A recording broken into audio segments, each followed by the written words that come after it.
When I booted up the game and I entered into this space that they usually create for the story mode, once again, this was legitimately the angle that they placed me in. And it's so, like, I don't know, like, it's so cinematic. It's so great. So naturally cinematic. Hello, baby gangsters. This is Calvin, also known as Wormer, and this is Genshin Impact. And this is Act 10 of the Welkin Moon stories. And yeah, I wasn't expecting all this. It's so great. It's legitimately so fantastic that we're in Act 10 of this story after every single thing that we've, like, gone through in these stories already. There is, like, the actual mission itself is called Darkness Looming, which makes perfect sense, right? It makes perfect sense because it feels like that, right? Because there's still this mystery going around, the idea of, like, the Tories ghost still haunting us, that guy who's wandering around the place, who we suspect could be Pantalone. It's really, I don't know, it's a really good title for this. There's a darkness looming over this. There really is. Let's figure out what's happening next. Wait for a while. Oh my god, look at this crew. By the way, if you hear a fan... You must be the ones tasked by the Academia with renovating Aru? If you hear a fan beside me, guys, right now in Ireland and the UK, we're going through a bit of a heat wave, and whilst it might not be hot for some of you guys around the world, I'm, a boy who is... whose skin is pale as a milk bottle. So I'm not really good with the heat. Irish people aren't really good with the heat, and we're not made, we don't to have this all year round because it's one of those things where, like, we're used to very cold weather generally, you know what I mean? And it just kind of crept up on us as well. So if you hear a fan in the background, I do apologize, but yeah, I think it's probably good for me to be comfortable in these videos, so. That's right. Good afternoon. I'm Kaveh, and these two are Termezi and Naisaburi. Okay. Hey, I'll hate them. Come and introduce yourself. You can't tell me this isn't married couple coded. Just say something, please. We've met before. This is Thoth, the Ibis King, and everyone knows these two. Afternoon, gentlemen. I've only ever seen these two in murals. Ah, the paintings in the temple. They show us chatting, playing cards, playing chess. Precisely the activities we most enjoy, funnily enough. Okay. No, only you enjoy playing chess. We were just humoring you. I love these, like, bickering, like, near gods. I wouldn't go that far. Back to the matter at hand. A preliminary assessment by the Academia indicates that this project requires expertise in various disciplines, including the deciphering of ancient texts, mechanical engineering, the restoration of ancient ruins, and elemental theory. A lot of stuff. The most capable minds in their respective fields are here before you. If there are no objections, we'd like to begin our work. Man, why is Al-Haytham always, like, standing in the most, like, serving sea pose ever? Like, always, you know? The artisans who built Aru for Al-Ahmar gave their very lives to create this splendid work. Follow their example by giving your utmost devotion to this project. To me, that sounds like, I don't know, maybe people shouldn't be giving their lives for architecture. Just my opinion. I didn't know that. We'll do our best, of course, but we certainly won't be sacrificing our lives. Yeah, I think that's, let's not be sacrificing our lives for architecture at all. Such brazen words. Humans these days are a far cry from their ancestors. Oh, shush. What little respect you show for King Deshret. This is why it's like, this is like cult-like behavior. Jesus Christ. What do you mean you don't want to die for King Deshret? I don't know, he doesn't want to die to build something. No, that's not what he meant. Please don't mind him. He shares your sentiments, just not your, penchant for hyperbole. Assuming that's what you were going for? No, he probably meant that people actually died at the time to build this. Their very lives. Very lives isn't like doesn't sound like hyperbole to me. I just think it's important to manage expectations. Yeah, like, it's totally reasonable to be like, yeah, we're not going to die for this, by the way, we're just doing this. Forgive my lack of courtesy, but we simply can't sacrifice our lives to the gods on completion of the project like people in the legends of old. Yeah. This is the most reasonable thing ever. Here's a first draft of the project proposal for your perusal. Please let us know if you have any requests. Normally, I'd have made it look a lot more visually appealing, but we were really pressed for time on this occasion. It's so cool Kavi's the one getting to do If this. it's a little rough around the edges. Naturally, naturally. If my fellow ministers deem this meager display of respect sufficient, I suppose I can consider agreeing to their proposal. Yeah, what else are you gonna do? That's frustrating me, man. Like, calm down. Why are you so preoccupied with the ostentatious I agree. displays of respect to Yeah. Al-Ahmar? We should be trying to make things easy for them. You never know. We might have to rely on these young people to look after us in our old age. But I mean, that's also a good point. Even if he's joking here as well, it's a good point. It's like, you never know when you want to, like, maybe to help from these guys in the future too, right? Exactly. Like, legitimately. Like, these, like, having Kaveh, Al-Haytham, Sino, Tanari, and, like, you know, all these other characters on your side when things get rough is like a get-out-of-jail-free card. It is legitimately a hand in the darkness. You're falling off a cliff and they reach out and grab you. It is legitimately one of the best crews that you could have on your side. This is Aru's mainframe. Be reminded to use it with great caution. We certainly will. Thank you for your assistance. Yeah, I understand the whole characterization is actually very good. It's a ancient being that is stuck in their ways, right? It's so common for this to happen as well. But of course, at the same time too, it's like, dude, just calm down, you know? Just calm down. Al-Haytham and Kaveh said nothing wrong in any way, shape, or form. You may attempt to lay out punishment should you so desire, though I'm afraid it would be futile. You and I both know that certain components of Aru can only be operated by humans. By humans? King Deshret always believed in humanity. Still, the reason that Aru's modules are designed that way is not so much because he trusted them, but more because he was wary of you. Interesting. Why? Is that true? That's No very wonder interesting. Human artisans helped to build Aru then. He actually required human assistance to create his greatest work. So, King Deshret always believed in humanity, so the reason Aru's modules are designed that way. So what do you mean by he's wary? Is he saying that, like, he kept him close or something? Naturally. Have you noticed that the Goat King keeps giving superficial responses? It's like he's just going through the motions and leaving the real debate to his colleagues. Honestly, not a bad thing when one of them is like, look how pretty he is. Oh my god. Look. Honestly, not a bad thing when the fourth one over there, Mr. Blue Guy, is telling us that we have to die for this. He understands the art of perfunctory speech. That's what earned him his position as the Minister of Ministers. It seems the rumors about King Deshret being a poor judge of character are baseless after all. So it's like he knows how to, like, you know, speak when needed. Excuse me for being blunt, but it sounds suspiciously like you're putting yourself on a pedestal and mocking me. That's exactly what I felt like too. Yeah, it's like him saying, like, yeah, he knows when to speak, when he needs to speak, you know? You're mistaken.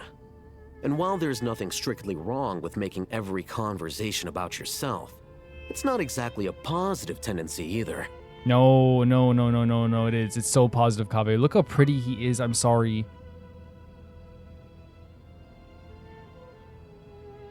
Look how beautiful Kaveh is. But yeah, he was kind of like poking fun a little bit as well, because it's like perfunctory speech is when like you're kind of saying, I believe it is when you kind of, it's like the minimum effort, not minimum effort, but the minimum amount of speech possible to get things done, right? So example would be like, can you fix this car for me? Sure. That's it. You know? Okay, how long will it take to fix? 2 days. Okay. And, what are you going to do to fix it? I don't know car stuff, guys. Engine, oil change, and the battery will fix. Right, and I'm making it sound like it is like caveman speak, where it's like will fix. No, it's like literally just like getting the point across in the least amount of like speech possible. It's almost like I don't know if I'm even describing well, but you guys get what I'm saying, because like it's like It's to kind of like make sure the point is gotten across, rather to make it a kind of like a fun conversation between two people. It's just to like kind of like get through the conversation. You? Whatever. I knew it'd be like this working with you. Oh, Kaveh. All right, let me past. I need to look at this console. Kaveh, I love hearing you speak. You can speak as much as you want. It's your job to activate it, after all. Let's begin. Okay. Everyone, please proceed with the external checks and preparations as per the procedures outlined in the engineering plan. It's really cool seeing them work on this as well, right? And these conversations are very interesting. They're obviously like, you know, interesting dynamics here between youngsters. like these characters. Hello there, youngsters. Like between these pillars and like all these modern day characters. Whoa, the Ibis King came to life. What do you mean, came to life? I've been alive the whole time. You did say we could start our research, right? Are you having second thoughts now? Like a real reverence towards him, right? For sure. I've reviewed the proposal. The work you're planning to carry out on this grand device is ambitious in its scope. You have ample confidence in your abilities, I take it? I wouldn't say I'm feeling hugely confident, but given how bad things are, I'd rather at least try something than sit around waiting to die. I genuinely love the mentality. I love the mentality so much. I think a lot of people might feel this way. Some people like you might just want to give up, but like, yeah. You are sense. the top scholars of your day. I trust you are aware that there are countless links between Aru and the Akasha.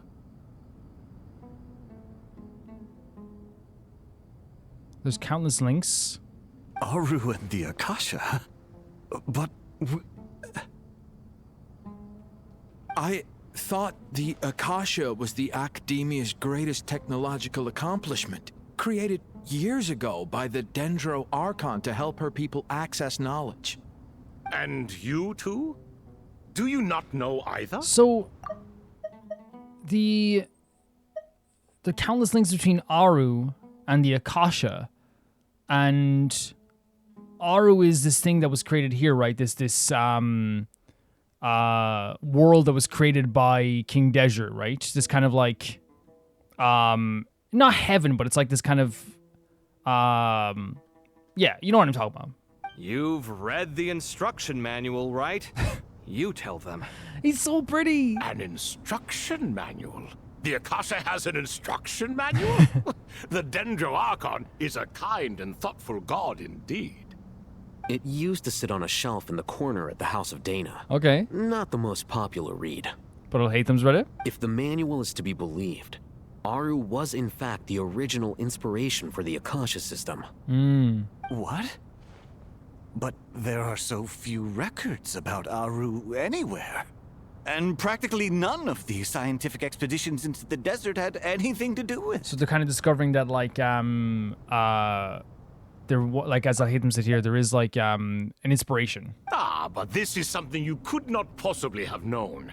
You may have heard many stories about the desert, but what is the most important aspect of history? Consider this a quiz. Anyone from Vahumana present? I'm from Vahumana. It's, well, veracity. Veracity. Precisely. And a large part of veracity is the chronological order in which events occur. Okay. I may as well tell you. In the beginning, Nabu Malikata, the goddess of flowers, descended upon Sumeru. The glory of the heaven was within her. She brought life, oases, and knowledge to this land. I love hearing about stories like this. Because we've heard like this stuff like before, right? But it's like one of those things that like, you know, hearing someone speak it out loud is always great too. Then she created the Jinn, enlightened them, and ordered them to serve her. 2 other gods also walked upon this land where wisdom flowed in abundance, and the 3 met beneath the great green trees. It was the first and greatest alliance. Yeah. We should speak with reverence of this covenant between the 3, which transcended both time and life. For they promised that in Sumeru, wisdom would be shared with all. All the great changes in Sumeru's history began with the goddess of flowers.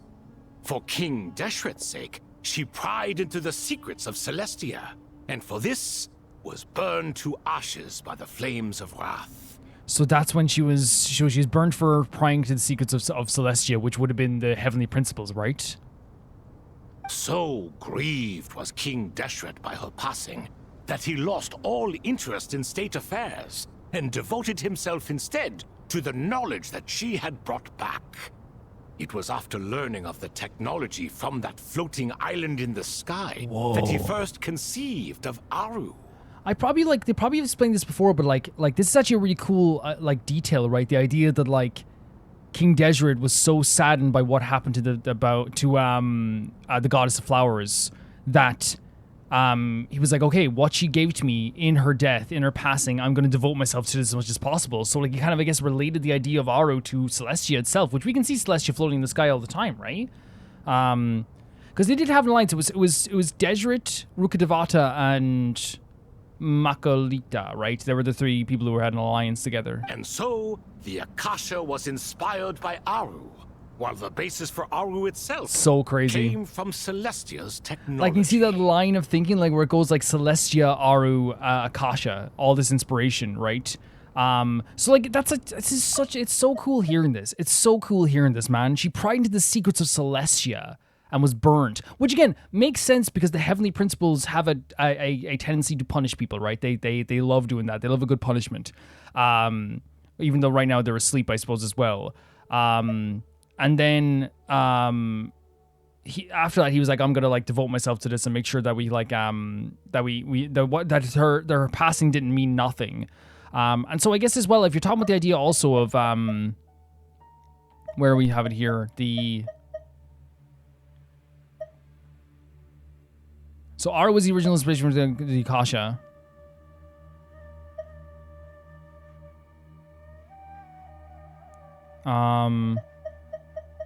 The Akasha acting was great to know. The accomplishment created years ago under Archon to help her gain people access knowledge. So yeah, it's a way to let people access knowledge, but it wasn't created like just as it's like one of those things where it wasn't a brand new invention. It was inspired by Aru, which was the world created by King Deshret, and that was inspired by Celestia. So I wonder if like there is like that thing with like Celestia then where it's also had so much like knowledge contained within it, I guess, too. Well, if the two share a common technological origin, then connecting one system to the other is an entirely feasible idea. Yeah, it's like having like the same plug or the same input. Everyone has a 2.0 input, you know? Unbelievable. Have you no reverence at all for celestial No, technology? I think it's incredible, but like you're talking to someone who like is, again, we're in a dangerous position where we're kind of scared of what's going to happen. We're fighting for Sumeru. Kavi's thinking very forward-thinking in a way too. I know he's probably going to be like very apologetic right now as well, but I do think like you're talking to people who like, whilst are very romantic in their speech sometimes and very lovely, right now, thinking in this practical sense isn't a terrible thing. No, I do, but there's no time for that. Yeah. The schedule is too tight. Blame it on the deadline. That's the thing. It's so true. It's so true. It is so cool to hear all this stuff. Any other day, I feel like they would sit around in a circle, like cross-legged, being like, tell us more, right? But they need to just like find out the crucial information of how it's connected and how it could be connected so that we can get through this. People are going to die. The world might end. Perhaps you could try coming up with our cutoff dates. You know what it's like having to turn around 5 different drafts in one day? I wouldn't wish it on my worst enemy. Aww, hates them. Yeah, Sorry, also, Kaveh. Sir Ibis King, you don't plan on getting directly involved at all, do you? Yes, well, you strike us more as having come to give a popular science lecture. Or, wait, does this count as more of a first-hand witness statement? Wait, are they saying like, buddy, like you're not even doing anything, so please let us just do our work? Neither. Anyway, this sounds like far too much work for me. Yeah, so like you understand why they have to like, they're working on a deadline.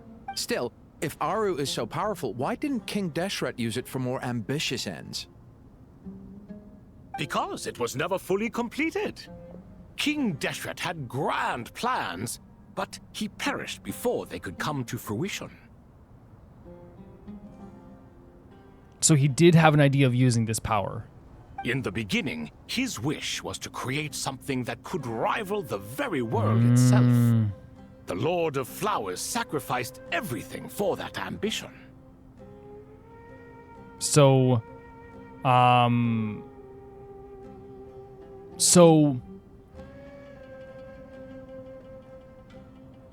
because, and we said this before, because she sacrificed everything for like getting this information from Celestia, they see it as like her, like kind of like, or like I guess his ambition was probably emboldened by this as well, right? What he desired, she bestowed, and thus was knowledge brought into the world. Oh, look at Her that. courage and sacrifice had to be honored with the most splendid of monuments, or King Deshret would surely have deemed it a grave injustice. And that monument, built from knowledge and technology, etched with a sacrificial and courageous love, even in its unfinished form, it deserves to be treasured. So he's also saying that this itself, like this technology, is also like in honor of her.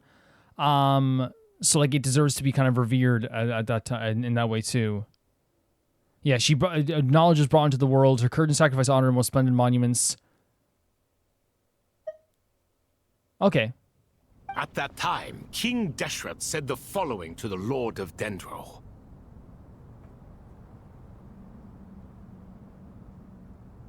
Since we share an eternal covenant, I shall never be your enemy. Wow. Hence, the fruit of wisdom from the heavens is not to be devoured.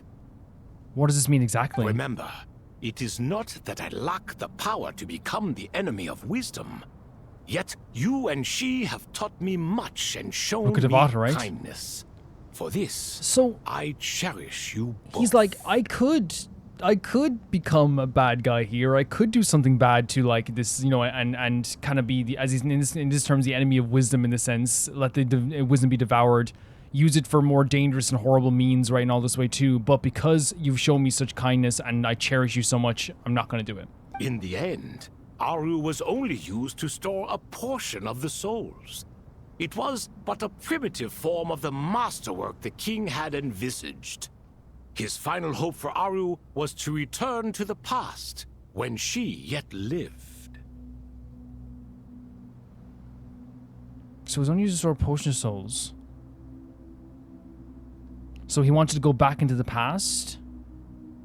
So the point you're making is, King Deshret was both powerful and ambitious, and he only ceased his imperious ways out of affection for the Goddess of Flowers and the Dendro Archon.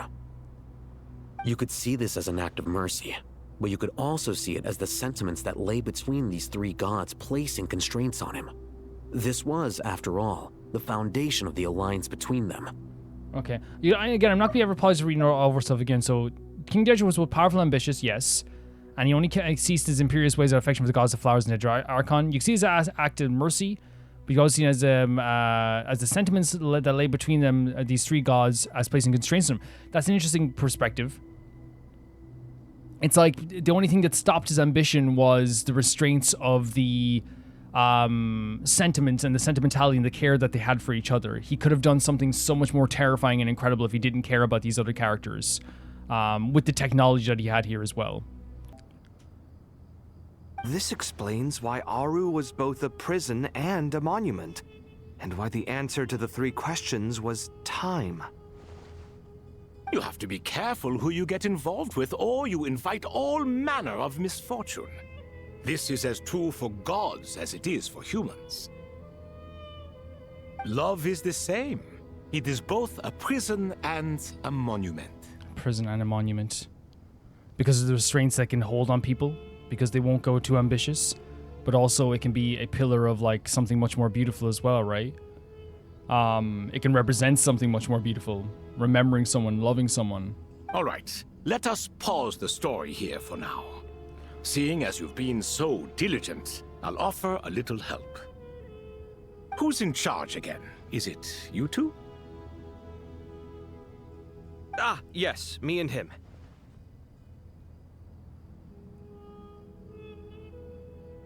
Now then, close your eyes. Wisdom hides in the space between the tangible and the intangible. It is to convey the incommunicable through the simplest of mediums. By the power of King Deshret, I shall grant you a glimpse into the unseen secrets that lie at the threshold of existence. Oh, wow.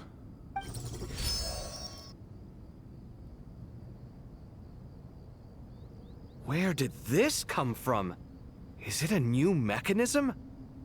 It looks more like some form of externalized information. You've rendered it visible? Just as the Akasha allows you to access a greater range of knowledge, the power of our king permits one to perceive ingenuities that do not belong to this world. So it's like it's an expansion of knowledge. This is no ordinary mechanism. It reflects the internal structure of Aru. Oh, okay. Whether you choose to increase or decrease, keep or discard. Come, use these to achieve the outcome you desire. So he's saying that like you can, yeah, you can, it's whatever you depend that what you want to do here. Looks mechanical to me. Better let me handle it just in case. But wait, how do I get up there? Turn around. Turn around. So that's where the elevator is. Oh, there's the start of it. Yeah, like I feel. Oh my god, the glitchiness of it as well. I feel like there's a lot of stuff here. Oh my god, we're just up here like this as well. Oh, we're playing as Kaveh. Lovely stuff. I feel like we just like there was a lot of like you know, conversational stuff and informational stuff, of course, as well, which of course we're gonna have sometimes too.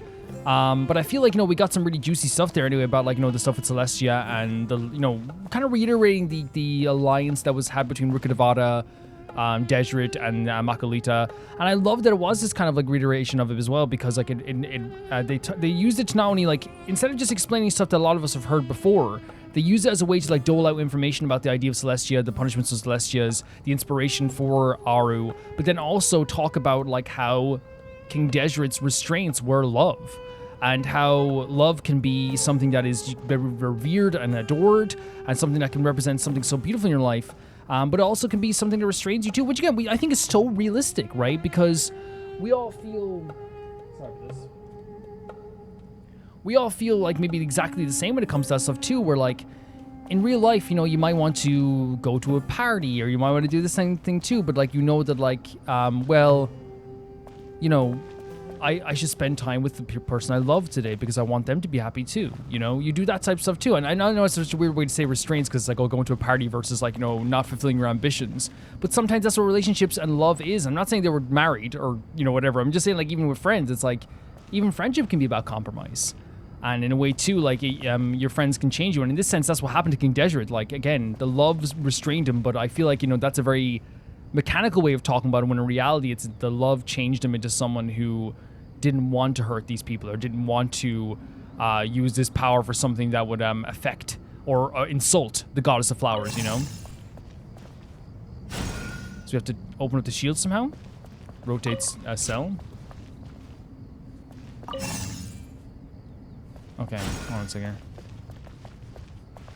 So we have to get it past this thing somehow to get it over there.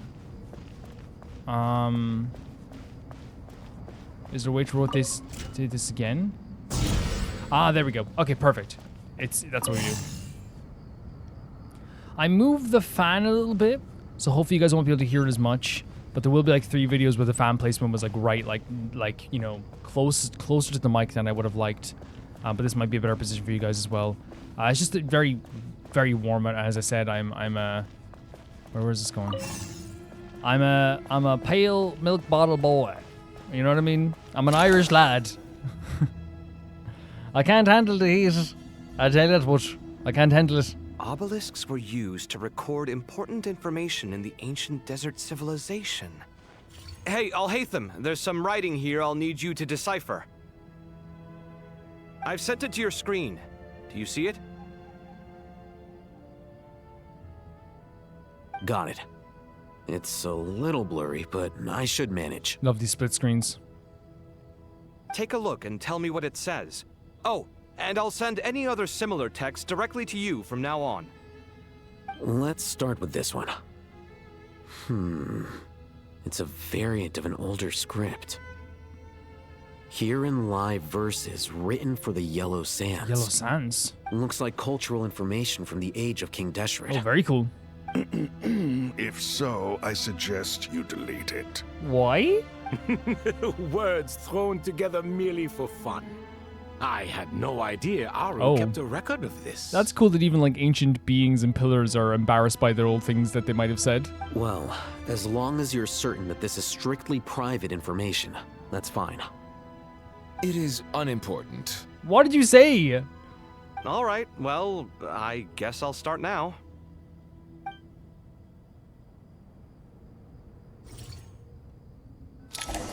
We find out that one of them campaigned against gay marriage. If that's the case, guys, these pillars, I'm destroying this. I'm burning this whole place down. That's what's happening. You're all done.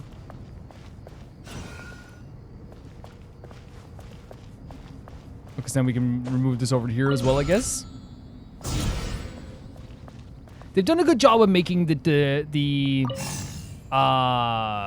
pillars of King Deshret also grounded, which again, Genshin is like really fantastic at doing that.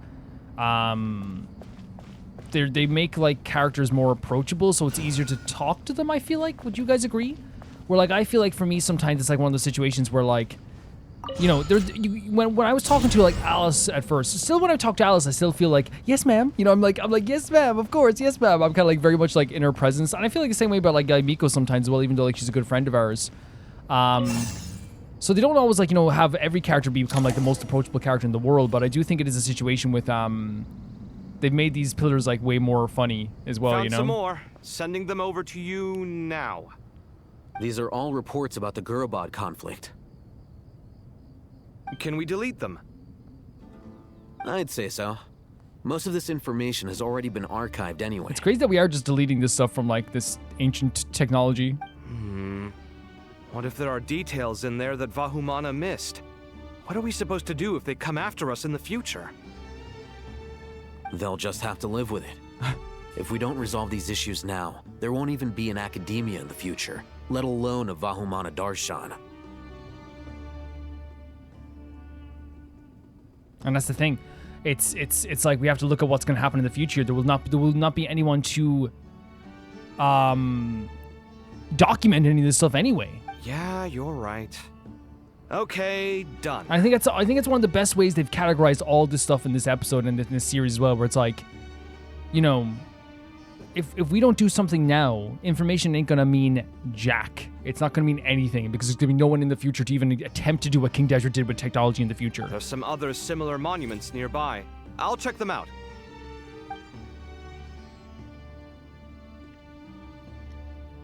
Yeah, I get very self-conscious about the fan in the background, but I feel like it's just like one of those things. When the last time I used the fan was last like June, I believe it was, or maybe July. It was around the time of Deltarune when the new chapters came out, and legitimately everyone was like, "No, like we'll put up with a bit of fan noise for your comfort," and I do appreciate that so much as well.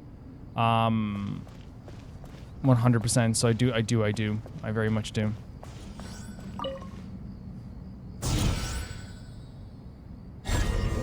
And it's one of those situations where again, like, you know, I don't like when you're outside in the heat, it can be very overbearing. But if you have like sunscreen on, you're protected and you're in the shade. It's very beautiful. You know, you can have like an iced coffee or something. You know, like treat yourself to something. Relax for a bit, maybe. Oh, it only went. So, oh, we have to bring it with us. Okay, you know what I mean? Get something like a drink, like something, and just sit in front of a river. It's beautiful, right? It's so nice, right? Another monument. But like, you know, when I'm recording stuff in a room with like a lot of technology, it's like, yeah. Hold on. That's so cute. You're so cute. You're still reading it? How long is it? What is the information here as well? It records the development and governance of the Oasis civilization. Most of it concerns the Jinn, but it also contains records left by the artisans who built Aru. Okay. Is it important? I have to stop calling him pretty because he just legitimately is one of the prettiest characters who ever lived. Some of it. There was no way for me to read the whole thing in its entirety, so I had to rely on my intuition to pick the parts worth keeping. What about the artisans' records? What do they mention? They're speculations, mostly. For instance, they were wondering how to protect themselves if King Deshret decided to silence them after the construction of Aru was complete. So that's for the artisans who made this place as well. So they were worried that afterwards King Deshret would be like, Sounds like pure mythology to me. Surely that kind of thing didn't really happen. The records do emphasize that this was merely their conjecture based on various myths. Okay. Still, the artisans did leave details of their plans to survive, including blueprints for their escape route. Honestly, man, that's like really cool information. The fact that they were terrified that King Deshret was going to do something after they created this place as well, you know? Because this is like technology that is so advanced and like, you know, getting into the wrong hands would be crazy, right? Even that got recorded? Okay, well, I'll make a copy of this first before I delete it. Is that truly necessary? You won't be needing those. No, the blueprints are important. I want to keep them as a memento. Okay, that's nice. Wait. Is Kaveh also... I wonder if he's documenting the escape routes as well, just in case we need them as well. You know what I mean? I wonder. I think that should just about do it. It meets the requirements of the contingency plans, so we should be good. I gotta say, it's the strangest feeling. This cross between reality and the intangible. Like it's like a mix in between the two? It's like drifting between life and death. Or in and out of a dream. Wow. Using my own hands to manipulate illusions that are forever out of reach. This is such an interesting way to describe it, right? The idea that it's like you feel like you're like in another world, I guess, as well, like in a purgatory in some ways. Like, because again, that's what it is. It's showing stuff that like the human eye usually can't see. It's like beyond our reach, and I guess that's like the feeling gets. I love to describing the actual feeling, right? Because that's something I would have wondered about too. Chasing dreams in the most literal sense. Definitely a novel experience. What happens if my spirit just floats away? That won't happen. Anyway, I wouldn't celebrate just yet if I were you. There's likely to be a phase 2 of this project. All right. I'd better keep my wits about me then. Yeah, and this is why they also work really well together too. I feel like, you know, having a very whimsical person in Kaveh, you know what I mean, be someone who like again has his own talents like architecture and the structural tendency of this type of structure, right? Which is great, right? Absolutely great. But then like it's also like that's why they balance each other out so well to me. Is like, you know, Alhaitham's very much a realist in a lot of sense, and then Kaveh is sometimes an idealist, and I feel like they meet in the middle and make, you know, a really great couple in my opinion. Should we go around and talk to people? Hey Tanari, water's fine. Yeah. But that's so interesting of Kaveh, like the feeling he got was like it being in between worlds, almost like almost drifting away, and he's worried that his spirit would be gone forever, you know? How's it going? Are things progressing smoothly? Well enough, I suppose. You know how it is. The work itself is only half the problem. The other half is having to work with Alhaitham. Ah, come on. I'm sure the feeling is mutual. Honestly. I didn't mean to skip that. Turns out working closely together is the best way to expose any tensions lurking beneath the surface. Besides. So he said, I thought you had already had worked things out. And he said, as if. Turns out working close, yeah. I just think that some people never change. Yeah, but like, you know, I think he still cares about you. He really does. Agreed. Case in point, you didn't make sure I was out of earshot before you started complaining about me. You should make sure he's in earshot when you talk about him nicely, Alhaitham, because you do that all the time when he's not around. Make sure he's in earshot to hear it. Old habits die hard. Actually, this is for your own good. Maybe if you spend a little more time listening to what other people have to say, you might actually realize that you're the problem. Naivete is another old habit of yours. Oh my god, and we talk about the very like punctuary speech. the way Al-Haytham's just like almost instantly just like goes like, yeah, this is my one line in response to this. I had assumed that you both volunteered for this project like us forest rangers. But now I'm getting the sense that wasn't the case. Tanari and Sino always feel like the other people on the outside of the relationship who have to see the relationship of two people fighting all the time. They always feel that way. Definitely not. We were assigned to it by Lesser Lord Kusanali and Nephis. As much as I'd love to be doing normal work for normal clients, these Titan projects are all that's on offer right now. Though I'm sure they wouldn't be roping us in if they had any better options. Just goes to show how short-staffed the academia really is. I'm sure you've prepared yourself mentally, but I still feel the need to advise you to lower your expectations. It might make the process of working together a little less intolerable. I know! Same to you! But if you already understood that, you should also know not to say the quiet part out loud. Okay, guys. Okay. Okay, Tanari's standing right there. Why don't you come help me with my forest patrols?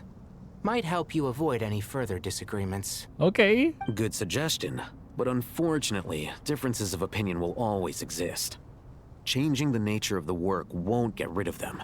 Al-Haytham, I do think, can I give a little bit of a jab towards Al-Haytham a little bit? Right, because you guys know I love these characters, and I love the relationship like between Kaveh and Al-Haytham, but obviously it's getting very tense here. Right, and again, I know they care about each other. I want to make that perfectly clear. I know they do, 100%. They do. They can't live with each other, but they can't live without each other. This is just how it works. I'll hate them. Like, you have said so many amazing things about Kaveh when he's not around. Like, I think you could make so much strides in your relationship, and like, I think Kaveh would be way more susceptible to kind of like, you know, being understanding of your point of view as well, if like you maybe said some of those things, you know what I mean? Because I think they know what Kaveh is, and this is why it's so funny and so charming. Kaveh's whole outlook is like he definitely like is more sentimental and in things like that as well, and Al-Haytham's more blunt. So what tends to happen then, I feel like with Kaveh, is that like he might say something that he finds very interesting, and then Al-Haytham will say something very blunt. And even though, like, again, Al-Haytham does believe Kaveh is not only caring, but incredibly smart and talented. He said this before, right? But from the perspective of Kaveh, when Al-Haytham's being blunt, his perspective is, oh, you're responding to my sentimentality with something that is insulting to me. Even if Al-Haytham doesn't mean to be insulting on first round true, and then it creates this cycle where it's like, it could be just Kaveh being like, I really do love, you know, this and this and that and this and this, and Al-Haytham goes, all right, yeah, but we have to get going. It's like, and then all of a sudden that bluntness makes Kaveh go, well, you said we could stay here for longer. And then Al-Haytham gets more blunt then afterwards and kind of like takes a jab. So it becomes this cycle of like, all it probably takes is somebody just be like, you know, understand where they are in the argument, you know, and understand, like maybe look from the perspective outside the argument. But as I said, it's not like this is a dangerous thing. It's not like it's a scary thing. They do care about each other. But maybe like just every once in a while they could be like, oh yeah, like I won't be as blunt all the time. And yeah, I don't know. That's the way I would look at it. For once, I actually agree. There is zero chance of us ever resolving our differences. Zero! Yeah. But then they'll go back to their house and live together forever as well. But even so, the work must be done.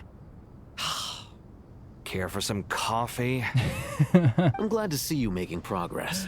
You see what I mean? Like, this is what I talk about. Like, I don't hate them. No, Al-Haytham has admitted to like wanting to rage bait Kaveh, right? But if in that process, if Al-Haytham just said, yeah, sure, then I feel like Al-Haytham would be way more like, yeah. Don't act so smug. You see what I mean? It'd be nice if you made some too. You know what I mean? The response to Kaveh being like, hey, do you want some coffee? Would have been like, you know what? Sure. Right? Simple, blunt, right then and there.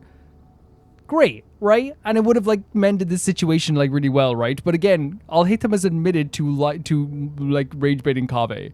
And it's crazy because again, I hope when people realize as well that nobody uses me for their view, because again, you can have that opinion that like, you know, they're not meant to like be around each other, not meant to be together and all this stuff too. You can have that opinion 100%.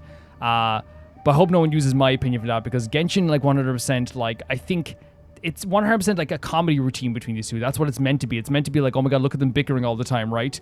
But I think that like, from other people's perspective who thinks it's kind of like maybe toxic in some way, I think it's because Genshin does like using the joke more than any other joke in Sumeru. But even more than Sino, they love just doing like what if they just like got angry at each other for 10 minutes? You know what I mean? And it went from like small lines in the first part of Sumeru to being like just 10 minutes of them just being so aggressive with each other. So in a way, like with the people who are like, oh, they're kind of toxic for each other, you can't, I'm not going to sit here and be like, oh, your perception is completely wrong and you're wrong, whatever. Like, that's obviously your take. But from obviously, like, I know what it is too. My perspective is like, it's Genshin this is a joke. This is a comedy routine. This is like two people who are like opposites, who are arguing with each other all the time, who do care about each other actually and respect each other actually.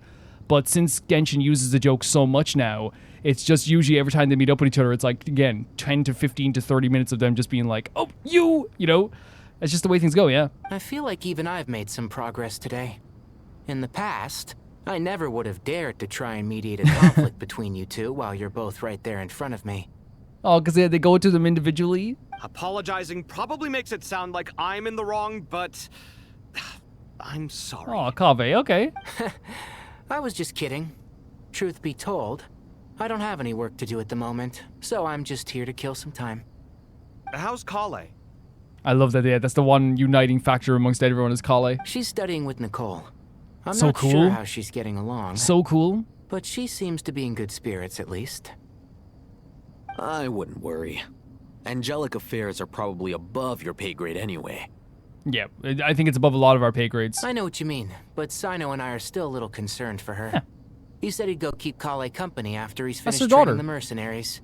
I'm planning to join them myself shortly. Yeah, that's their daughter. That makes perfect sense. Yeah, and I love that, like, the way Tighnari kind of, like, again, mediated this thing here was by acknowledging that he, like, tried to mediate this relationship, which then made Kaveh and Alhaitham go, okay, maybe we should stop bickering right now in this moment and ask about Kale. Like, Kaveh asked about Kale and stuff, because, you know what I mean? It's like, even if it wasn't intentional, it's very clear that Tighnari's used to them arguing. We've seen it before. Kale will be okay.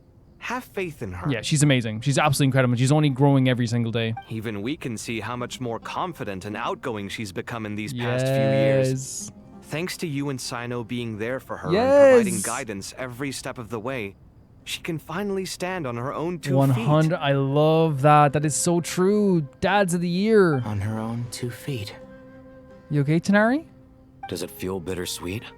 Watching the younger generation grow up and move on. No, don't say that. No, not yet, at least.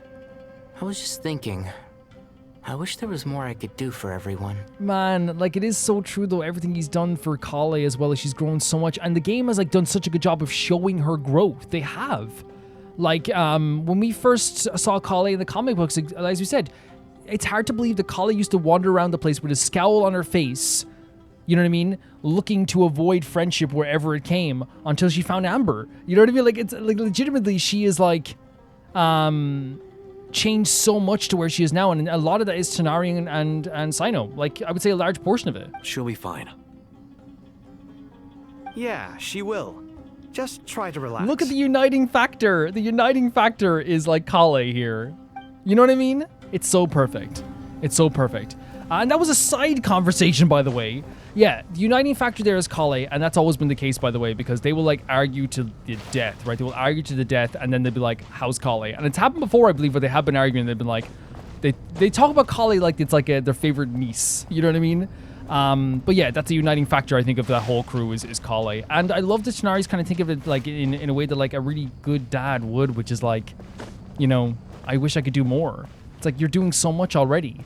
You know, and you see this, you know, he sees his daughter growing and he sees her, like, you know, becoming, like, older and wiser. She's getting more powers. She's getting a new job. She's learning to read and write better. She's controlling her emotions, like, in terms of, like, you know, her anxiety a lot better. And it's like, he sees her here, you know, crying after a nightmare and all this stuff here and her growing up. And the feeling, instead of being like, I'm scared that she's growing up, it's more, I wish I could do more for her. Which I think is such a beautiful, natural feeling for any father to have, right? Which is not, stop growing up. Which, again, is normal, too, for parents to not want their kids to grow up. But then it's more just like, instead of stop growing up, it's like, you know, I hope I'm doing enough for them on their path to growing up, right?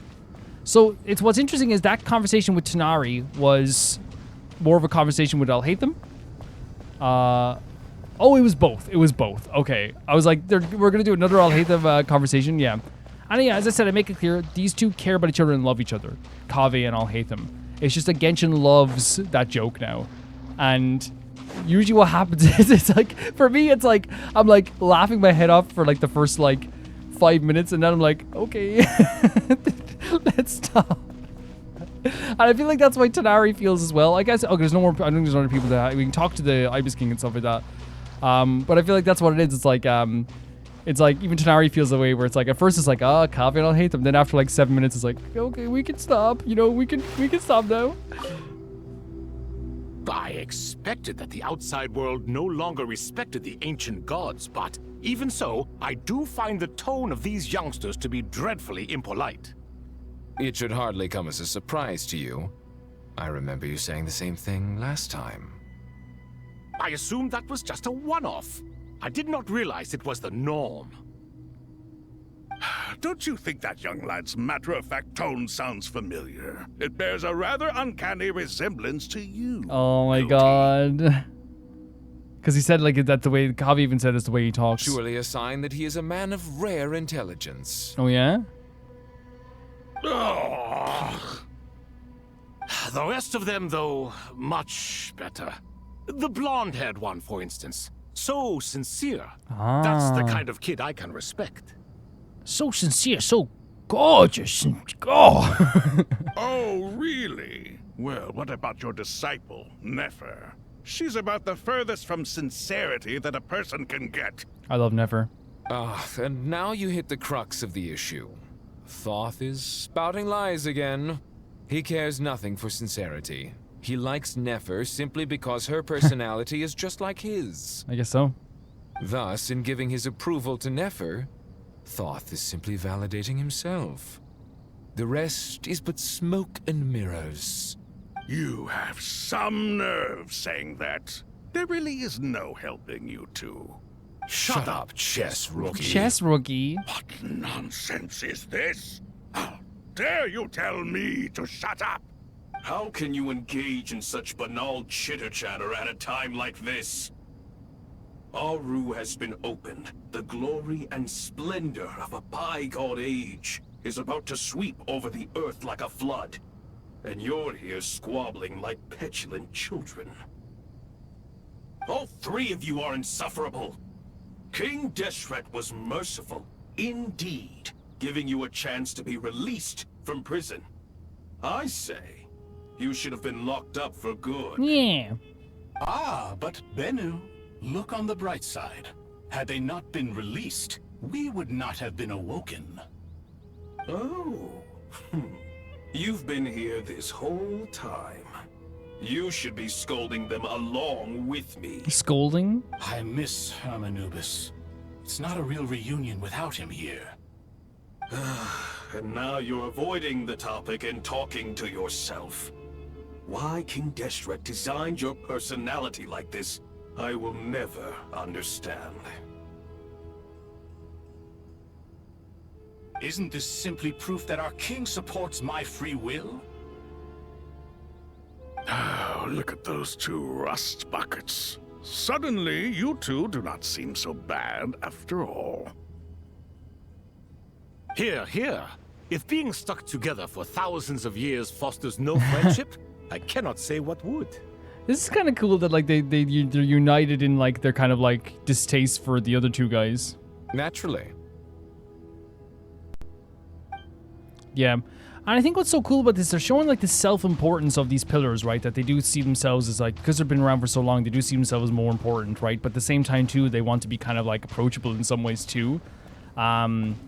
It's like the world has changed, right? We don't hold the same type of reverence that we did for the gods and the pillars and all this stuff that we did before, because like when you live a life where like you're not, where the pillars haven't helped you or supported you your whole life, and King Deshret hasn't been like a big factor in the support of your life, you tend to not support that as well. It's the same thing when you grow up like with religion, and religion doesn't give you something after a while. And of course, if you are religious, that's okay too, 100%. I'm just not religious. And it's like, okay, yeah, like I drift further away from religion because it didn't become a huge part of my life and didn't become a huge help for me in my life. It's just the way things go. We're living our lives here in this world. without the pillars and without King Deseret. So the idea of people just naturally moving on and not revering them as we would is kind of normal in a lot of ways. Even though, like, if right now, you know, even though I don't revere God, if all of a sudden, like, if the real Jesus Christ, you know, if Jesus Christ actually had powers and showed up right now, you know, I probably would be pretty shocked. I'd be, yes, sir, no, sir, you know. Thank you, sir. Of course you would if they had powers, right? Let's rest for a while. Oh my god, gorgeous. Really gorgeous colors here. Head to the entrance of the Mausoleum of King Deseret. Yeah, and as I said, we're going to be taking our time with these episodes. We won't be finishing them all in one go. We're going to be going through them more, like, taking our sweet time. Taking our absolute sweet time. There's not any worry or any rush for me. I heard that this act is going to be way longer as well, so, like, I'm definitely, like, you know, approaching this from the perspective of, like, let's take our time for sure. Such a great location as well, isn't it? Traveler from afar, do you worry for the fate of Sumeru as well? Of course. Whoa! It's Sobek the Crocodile King! That sounds like an introduction to, like, a kid's show. Hey, look! We're saved! It's Sobek! It's Sobek. Ba-ba-da-da-da-da. It's Sobek. Greetings, Crocodile King. I know why that's so charming, you know? Your exact saying, greetings, Crocodile King. Please be at ease. I'm just here to chat with you about Lesser Lord Kusanali. Oh, yeah? Sounds like you really care about her. Yes, although to be exact, it is a mixture of both concern and curiosity that I feel. Speaking of Nahida, Paimon was wondering how she's doing. Wait a moment. Wait a moment? What's wrong? What is it? What's wrong? I tried calling out to a pep, but there was no response. What? This can only mean that she is focusing all her energy on taking care of Lesser Lord Kusanali. Okay. Oh, okay. I thought there was, like, something happened to a pep, because, like, if something happened to a pep, that's terrifying. Right? So we just know that she's taking care of Nahida. All the gods who serve King Deseret seemed super surprised to hear that a pep agreed It's to a help lovely Nahida. thing. Guessing she made a bad impression on you or something. Are you aware of the history between her and our king? I'm going to say I'm not, because I think refreshers are always good, even if we did hear a lot of it before, right? The story begins a long time ago. Al-Ahmar was always a wishful thinker where the Dendro dragon was concerned.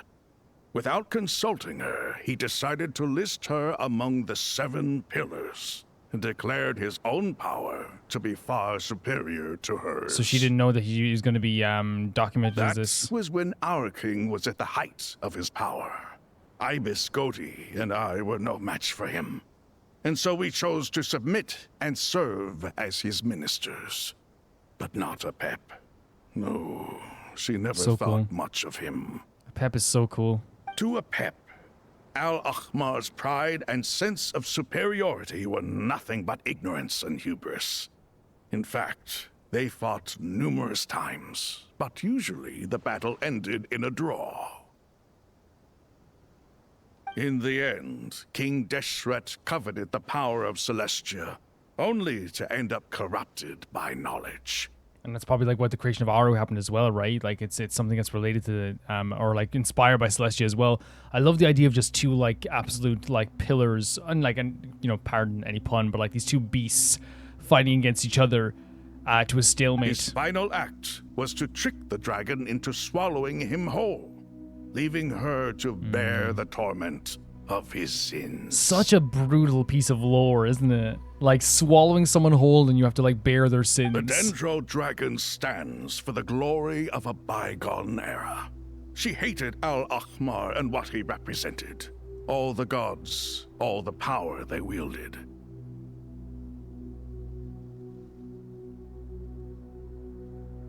She hated Al-Ahmar and what he represented. So yeah, it's like she is pre-gods, pre-Al-Ahmar, obviously King Deseret, which is Al-Ahmar as well. She is like full of hatred, but it's a hatred that honestly, like, I feel like a lot of times is very understandable. You know what I mean? And so, her willingness to help the Dendro Archon through this crisis comes as a great surprise indeed. It makes one wonder whether, perhaps, the Dendro Archon assisted her in the past. That's exactly what happened. Yep, Nahida did her a huge favor. Yeah. Returned power to her as well. You tell someone about needed help free a Pep from her suffering. So Lesser Lord Kusanali put an end to the Dendro Dragon's many long years of torment. As much as she loathes the Seven, a Pep knows kindness when she sees it. No wonder she was willing to make an exception. That's a great way of describing her personality as well, right? Where she has so much hatred in her, but like, she's able to like understand kindness, which is also probably why she respects us so well too, because she knows that her like not only just her little creatures are attached to us, but also she can like tell that the Traveler is kind and Paimon is kind. Yeah, that's the sense we got from dealing with her too. She's not totally unfair, it feels like a lot of times. She is not incapable of coexisting with other living things. Rather, she actively chooses to avoid coexistence. And this despite the fact that she symbolizes life itself. How ironic.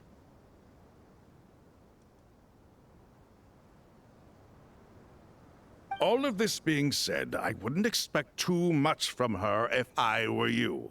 Nothing will change her hatred towards humanity No, but like, and gods. I'm not asking her to change that ever. I never would, because again, I do think that her hatred is always a bit founded. It's like I never feel like when I'm talking to Pep, I'm like, hey, that's unfair, Pep. You know, I do feel like a Pep is perfectly reasonable in their anger. We'll keep that in mind. Yeah, like and why like they respect the Traveler, they respect Paimon, they respect Nahida. Like it's not change I'm aiming for. How much longer do you think Nahida needs to stay with a Pep? Maybe we should go pick her up. Oh my god, like it's a trip. For all we know, the Fatui might still be in the desert. Just to be on the safe side, why don't we grab anyone who isn't busy right now and go look for her? That's a good idea. I'm alright, Paimon. No way, she's here? Was that Nahida's voice? Oh my god. It seems the treatment was effective. I mean, she didn't get to talk through the entirety of Act 9. Whoa. Since when do my deeds require your Oh evaluation? my god. Wait. A Pep showed up at the mausoleum of King Deseret. That's so sick. And look at Nahida as well too. Oh my god. That's so sick. What a great way of showing it. Do just fine. Wait. I had no intention Oh of my- taking you any further. That's One so cool. ought not expect greater generosity than they have earned. Okay, that's fine. She's like, yeah, this is what you got. I'm taking you this far. This is what you've earned. Man, a Pep is terrifying. Like, look at the shadow here. It's so scary, but in such an awe-inspiring way. But can I say as well about like Pep here also, like it's such an interesting thing to take a Pep and bring them to a different location because it feels like strange, right? It feels like out of place, but also like, again, a Pep being so close to the one place of the person, like the mausoleum of the person that she fought so long with, right? You always hide your kindness away like an oasis within a sandstorm. Only those who make it through the swirling winds can know just how beautiful that oasis is. And how much hope it brings. Oh, the soft voice in Nahida here. Yeah, what she's saying here is like, yeah, there's an oasis amongst that sandstorm, which is like there's a kindness amongst all that anger and frustration, but it's only people who like actually somehow get to go through and see that heart are the ones will understand what it is. You dare appraise my being? Again, yeah, this is so. No, I'm expressing my gratitude. Yeah. I want to thank you for sharing your precious life force with me. So lovely. So incredible. Oh my god, this imagery as well. Yeah, like I think it's such a that's why I like a Pep's character. A Pep is not wrong in their hatred, but I also love the idea that their character is emboldening themselves in like the frustrations they have while, you know, separating themselves from the world that they could be a part of. I love that thing that he said there as well. Like a Pep could, if they wanted to, coexist with everybody in this world. But they feel like it's one of those things where they don't want to, and it's also like a thing where they probably feel like they have a responsibility in some ways to eventually, like, you know, take back this world for the dragons and take revenge, so maybe they don't want to get too close to humanity in that way too. But I do love the idea of like an ancient dragon who fought for years and swallowed the sin of King Deseret, actually having this like really beautiful heart. But again, they choose not to show it. They choose to hide it. Awake already? You are more resilient than I thought. So cool. Such a cool thing. Pep. I feel much better. Thank you. Gods and their gratitude mean little to me. I would rather you give me your assurance that the situation with Irminsul and Sumeru's ley lines will be competently managed. Just make sure everything is going to be okay and this world survives. If I suffer any ill effects from the ley lines, you, as the god of this land, will be held responsible. Oh my lord. And you would not enjoy being held to account by me. I understand what you require. But I would assume this task even if you did not demand it. Love that for Nahida being like, yeah, like I was gonna do that. Like I was already doing that. Sumeru is my responsibility. I must resume my duties as soon as possible. A farcical notion. God of Sumeru, I hope you realize how unextraordinary your strength is. So Pep's like, you're not as strong as you think you are. And yet, maybe it is precisely what defines me. A god of wisdom is not meant to rule by force. Love it. It's the fact that she isn't this big, powerful, gigantic force. She's not this person that's going to move waves or destroy gigantic buildings or, use her powers to, like, be able to do, like, wield a sword like Malvika does or, control the winds like Venti does. But Nahida's wisdom, Nahida's care for this world, her love for this world, and as you said, the wisdom she has, the intelligence she has, is what she uses like to rule. It's not force. Then hold steady. We go forth. Not that like Malvika rules by force, but you know what I mean. Like it's a completely different thing with Malvika, who is like a caring person and loves the people of her world and all this stuff too. But like if needs be, Malvika is also like, here's my sword, and you will get the hell out of here. Well, I'll be. Is that a Pep? I love this, like, seeing an old friend from school. Oh my god, a Pep! Do my eyes deceive me? Of all places, the Dendro Dragon has decided to visit the mausoleum of King Deseret? It feels so strange. But yeah, I think as well, like, with a Pep, like, when I said, like, oh, Pep is, like, looking after, like, wants the world to be safe, I do think there's an element of a Pep that does, like, care about some people in this world, or, like, at least, like, doesn't want people to just die and suffer. So I do think that there is an element there, while I do also think a Pep, doesn't want to get affected by the ley lines too. I see that after all this time, El Ahmar's menagerie of ministers remain as vile as ever. She said, you guys are ugly. It's a pleasure, Dendro Dragon. Had you arrived but a little sooner, you might have attended a meeting of the Seven Pillars. Nah, you can't add smug with a Pep. It doesn't work. What a nauseating thought. You are not the first insects I have had the displeasure of dealing with today. A swarm of them tugged on my tail on my way over. Goodness knows what hovels they crawled from. Why do all the creatures of this world remain so lowly after all this time? Did she mean literal insects or like people who were trying to stop her? What did you do with them? Yeah. I cast them away. What would you have me do? Keep them as trinkets? I love that there is like kind of a snarky tone in that as well. Like, what do you want? What did you want from me? Booer, this is where we shall part ways.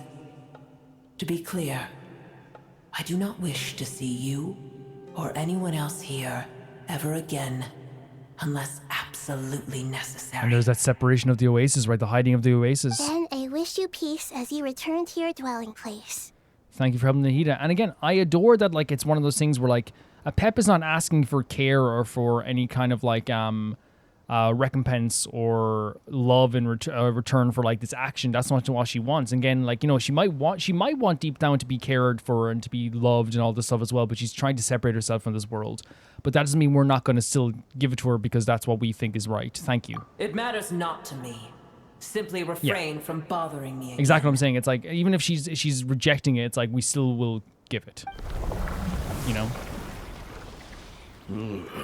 A force to be reckoned with. At times like this, I feel glad that she has no interest in any of this. Yeah, maybe don't be snacky with a Pep next time, because like here's the thing: if it comes down to picking a Pep, are you guys like, and a Pep's like, hey, like I'm gonna kill you guys, I will pretend I'm like, I'll be whistling to the side there like I see nothing, like as if someone's stealing something from a department store. I'll just be like, doo doo doo doo doo. I don't see anything. Hold on, just hold on, okay? We're almost there. No freaking way. No freaking way. Soul Rush? What? And the freaking Aranara? What is this? We made it. Soul Rush is here? Huh? Wait, that voice. It's Soul Rush. Uh-oh, I'm gonna fall. No freaking way. Legitimately one of the best. Oh my god, no. Oh my god, all the R&R falling as well. But the R&R and Soul Rush showing up here too. This literally is like a reunion special for Sumeru. So they give you information on Soul Rush here as well, by the way. Is one of the parry and all this stuff as well. But if you haven't done the Soul Rush quest, it is incredible. It's the Good and Evil quest. It is one of the best, if not... Is it the best world quest in Genshin? I would say it's definitely top 3 easily. It's so incredible. And Soul Rush is... Oh my god, I got you. He did help her. He did catch her. Well, that's a relief. A pair of safe hands indeed. Again, different from the voice I would have done for Soul Rush as well, but like, I love hearing Soul Rush's voice now as well. Soul Rush being voice acted is crazy. The R&R will probably be voice acted as well then. The Dendro Archon's familiars. They are the last thing I expected to see here. Huh? Wait, what are the R&R doing here? Don't you guys hate the desert? It must be something serious. I'm just happy to see that, man. It literally is a reunion special. That's what this whole quest has been. Obviously, I was worried about the Dendro Archon. I've been supporting them with my Pari powers the whole way here. Wait, are they the insects? Were they the insects that were following a Pep? Oh, they seem pretty nervous. Is it because there are too many people around? Oh, the poor little Aranara. Not just people. It's all these non-human beings, too. It's hard on them. Yeah, I mean, it's like the R&R like only usually show themselves to like particular people, like, and sometimes not even any adults. I can't believe you made such a long and dangerous journey you're just so for loved, my though. sake. I appreciate your support so much. And Thank you all. And that's the thing, you put so much love into this world, you get so much love back, and that's the thing about you, you know? It's a big theme, not just in Nihida, but in Genshin. I'll have to ask everyone to wait while I help our new arrival settle in. Oh my god. Once I'm done, I'll gather everyone to discuss our next steps. It is 100% so adorable that the Aranara hide behind the Traveler. It is 100% so cute. The idea that like that, it's almost like a cat. I remember like years and years and years ago, there was like this stray cat when I lived in a different place, and they were afraid of everybody, like, but at points they would like hide behind some of us. You know what I mean? Where like any new person to come in, like you wouldn't even see them. They'd be like, "Oh, you have a cat," and it's like they became a pep cat, and you know, we took care of them.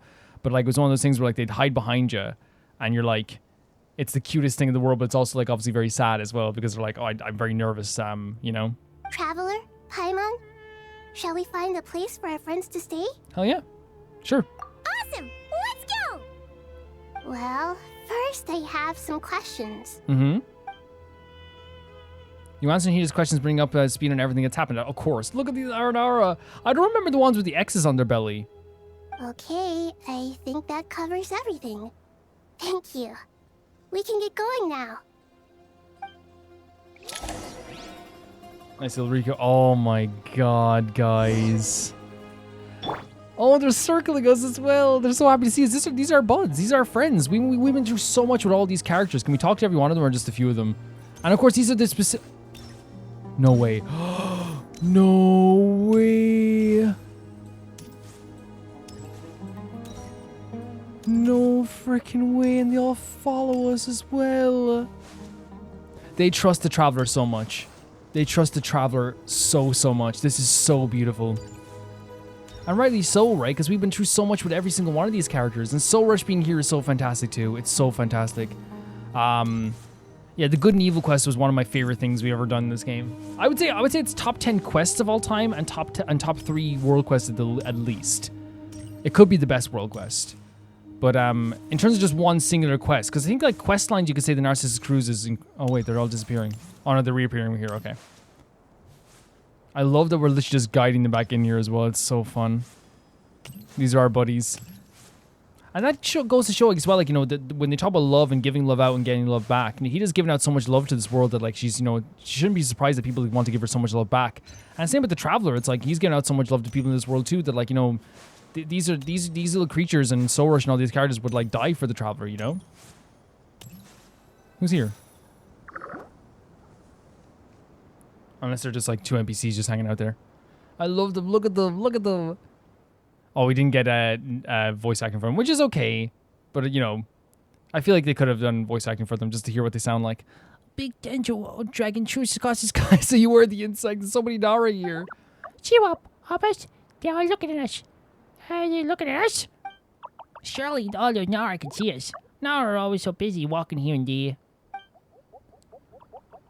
Don't hide. Don't let the Nara catch us.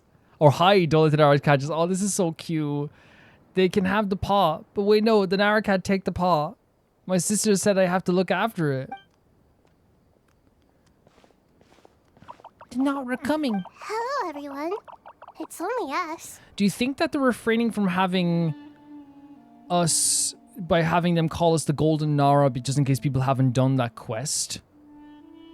Right? Which, yeah, again, if you haven't done the R&R quest, it relates to, like, our sister and everything in between. So, yeah.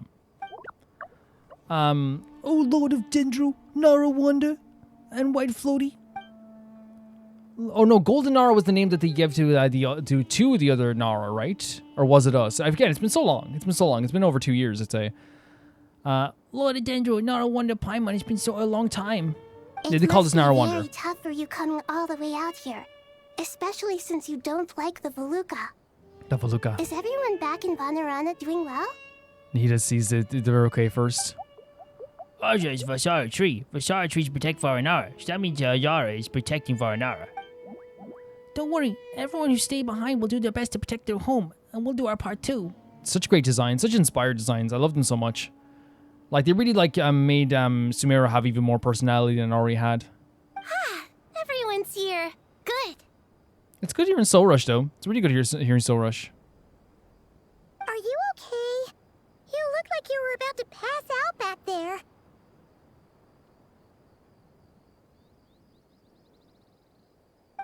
Then you're forgetting who I am.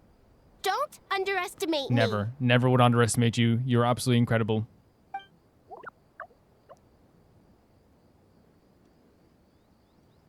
Soul Rush, the mighty red floaty is such a great nickname. Oh, excuse me. Are you comparing me to Paimon? You and Paimon are besties now. Don't try to hide it. Well, I kind of think it suits you. I suppose everyone is gathered here because of me. As we can see, the situation is critical, and everyone is very busy with their various tasks, so... Right. Need help? Arapis can help. We can all help. Arapis bought a pot to make soup. Very delicious. All of us are here to help. Abalika, Arakan, Arabas, Aradashan, Ariata, Arasata, Arasha. We'll all help. I can't thank you enough. Right now, we're focused on restructuring Aru, processing excess information, and helping restore everyone's confidence. I'm sure you'll find it all very straightforward. I really love that idea of restoring people's confidence is another part of it too, right? We're processing information, we're reconstructing the aura, but like restoring everyone's confidence. Because everyone is terrified, right? Everyone is very, very terrified right now. 1 second here. I won't cut this out because usually I will cut this out. But again, you guys are like, you don't mind this, so let me see here.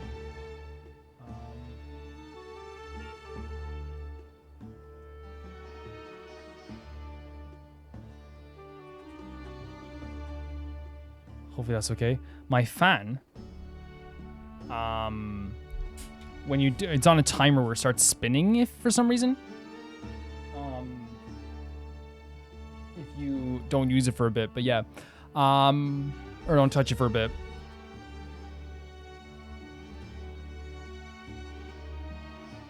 It's okay. But yeah, the idea of restoring people's confidence, because this was a terrifying situation, right? I can help too. Just let me know where I'm needed. Sure thing. Together. Lord of Dendro, I believe I got something important to tell you.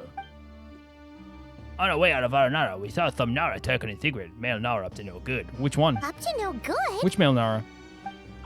Yes, 2 Nara sneaking outside the Caravan Rebat.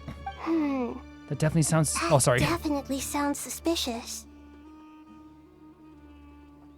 I think it's one of those things where, like, you know, because there's, like, voice acting and no voice acting, I tend to, like, you know, be in a reading mode. Traveler, Paimon, I have other work to attend to here that needs to take priority. Could I trouble you to investigate the situation Arabalika spoke of? 110%. No problem. Leave it to us. Thank you. I'm counting on you. Yeah.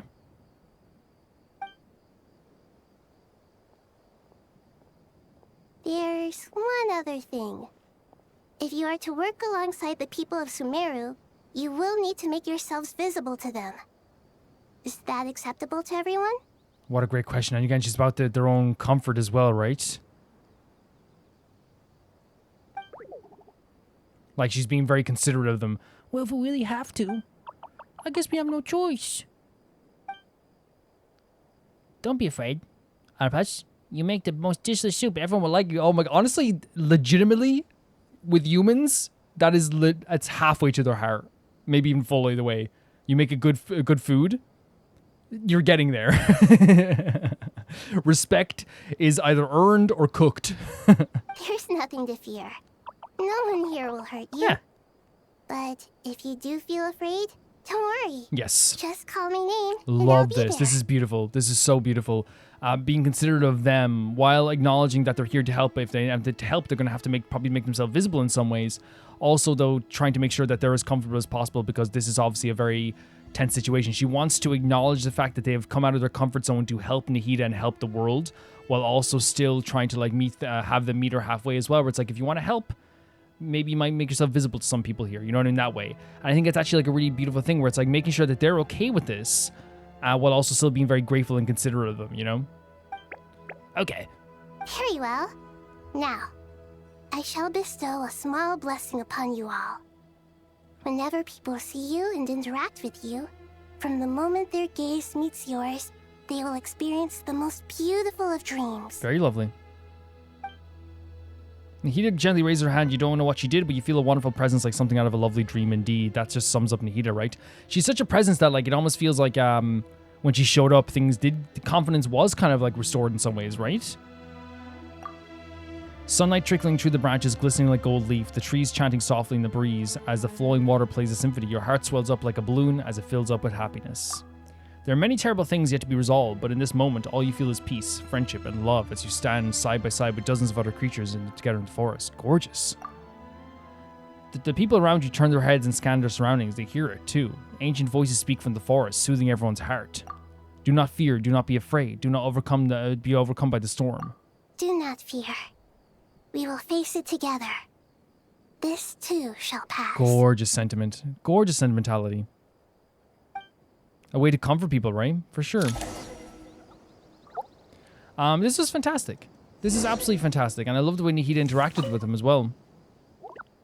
Dinara, looking this way. Uh-oh. It's okay, it's okay. I believe I'll protect you all. He's like standing in front of them. Look at this.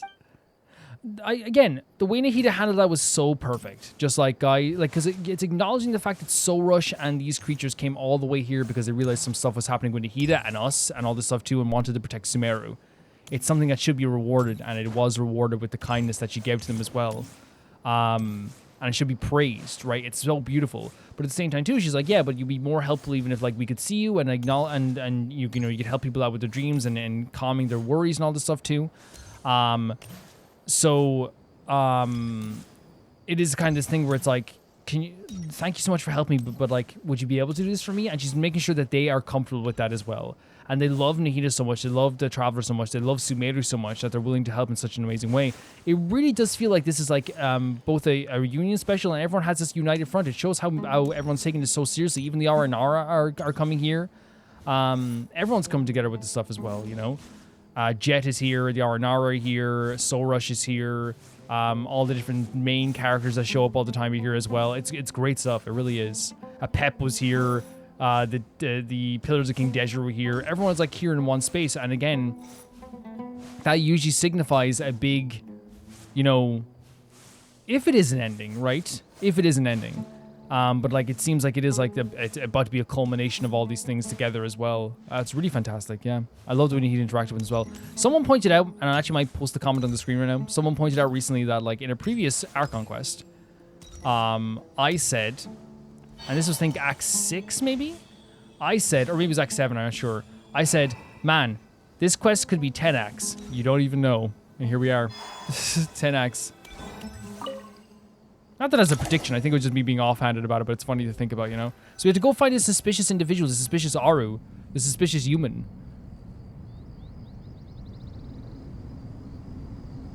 There's Nahida. Ah, everyone's here. Wonderful. Dendro Archon, you're back. This feels like when Mob gets knocked out or something in Mob Psycho and then Mob comes back. It's like, oh, thank God. Are you recovering all right? You mustn't push yourself too hard. I'm doing very well. Thank you for your concern. Scholars up to Nahida on the process of Aru's renovation. I see. Using the power of Aru to reboot the Akasha and gain access to Irminsul. It's a sound plan, although... I regret to be the bearer of bad news, but with the state that Irminsul is currently in, it's impossible to access via traditional means. Oh no. Even the Akasha won't change that. And all this work we're doing. Alas, we had feared this may be the case. And what about non-traditional means? Non-traditional means? I mean, that's the opposite of traditional means. Are you saying... Desperate times call for new measures. Okay, whatever it is, it's going to be the opposite of like a... Oh, look who's here. Great cast of characters as well. But there's a great cast everywhere we go, really. But yeah, so whatever's going to be a non-traditional means, and whatever that means to Al-Haytham to get into the Akasha stuff as well. Really, really cool.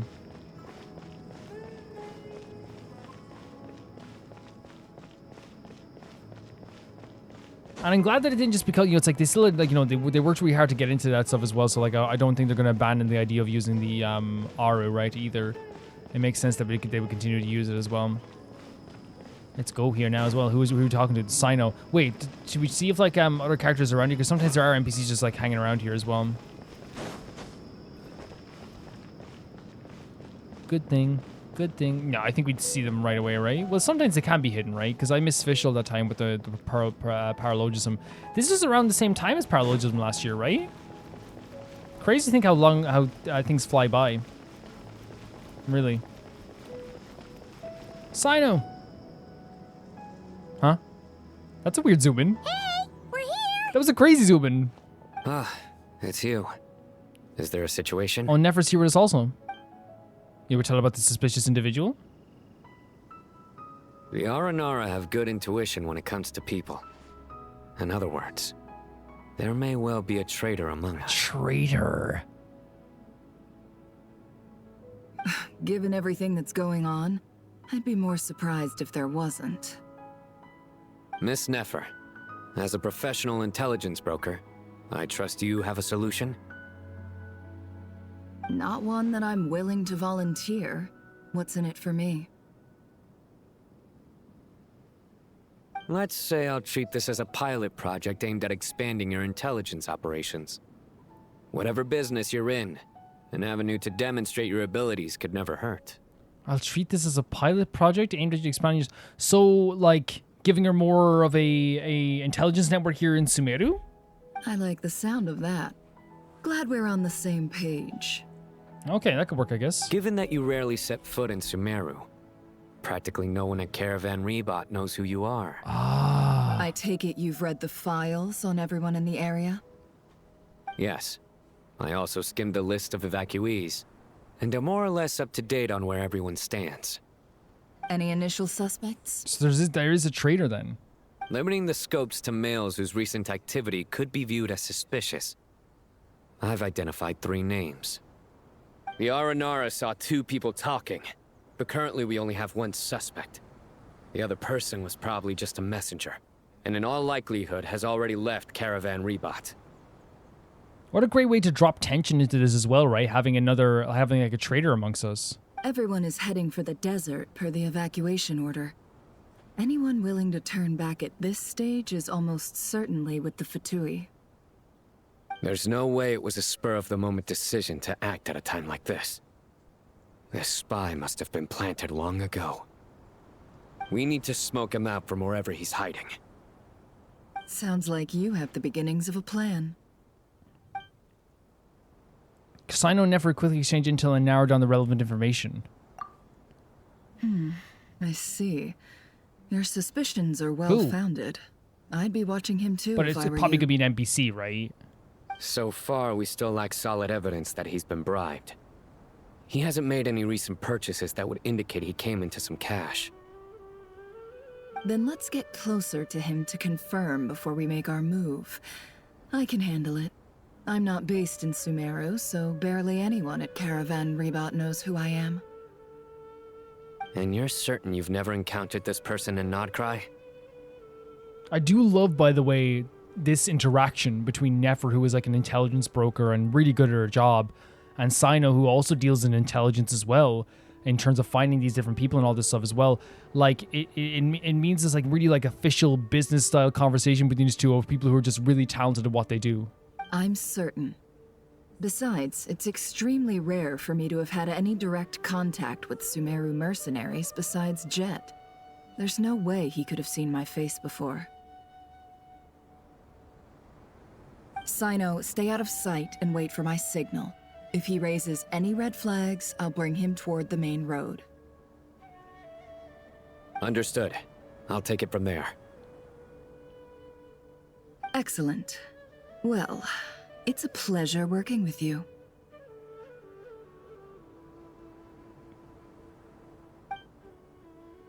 Yeah, love the interaction between the two of them as well. Oh, now we're playing as Nefer. Awesome.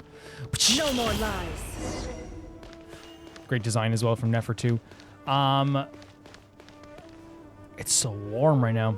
I guess it kind of makes like the humid weather kind of makes it kind of like very Sumeru style, I suppose, doesn't it? Wait, is this who we're talking to? This is a suspicious person? We can kill them right now. Right now.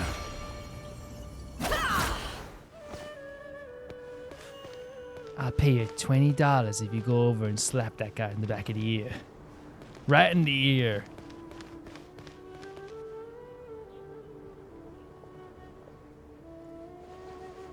Darker skin, scars, frequents the desert and has ample combat experience. Nothing unusual about how he dresses or acts. What's that he's looking at? His hand? A coin. Oh, coin. Okay. His hand? Could that be how his contact paid him? Conveniently discreet for someone trying to hide any unexplained income. And yet it could be highly valuable.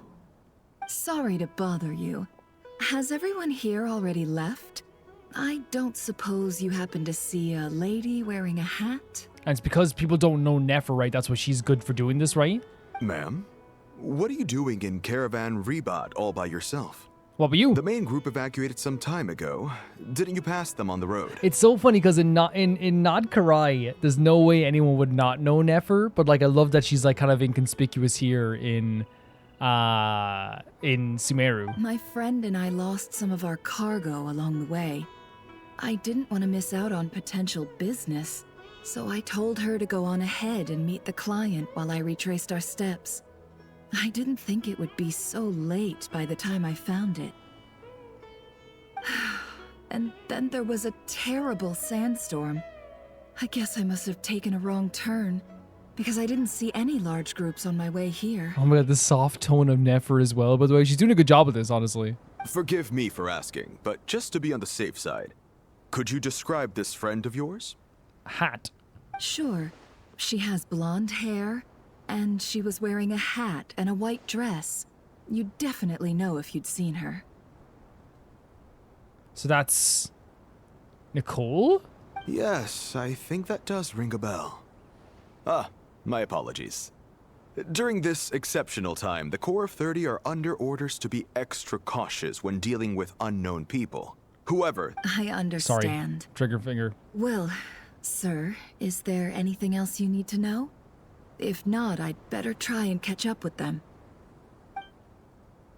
Hey, wait. Hey, wait? They left a good while ago now. You'll never catch up with them on your own. Why don't I give you a ride? I'm here to collect the last few people anyway. We have plenty of carts, so one more won't be a problem. Okay. That would be amazing. Traveling with a group will be much safer. I'll have to pay you for your trouble. Hey, let's not worry about the money for now. Wait here a moment. Once I'm done packing up, I'll take you to join the rest of the group. All right, thanks. Let me know if you need a hand carrying anything. No need for that. I'm strong enough for both of us.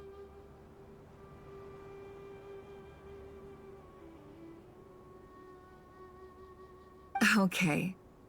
Well, I wish there was some way I could repay you. Guess it's my lucky day, running into someone who knows what they're doing here. She's being so soft here. here. My life, you know? You're not wrong there. I mean, what kind of cargo is so important that it's worth risking your life to get back? I hope for your sake that it's priceless. Actually, I suppose I can tell you, since you've been such a big help. But be sure to keep it to yourself, or we could both be in big trouble. Oh, really? Sounds mysterious. We're in the antiques business.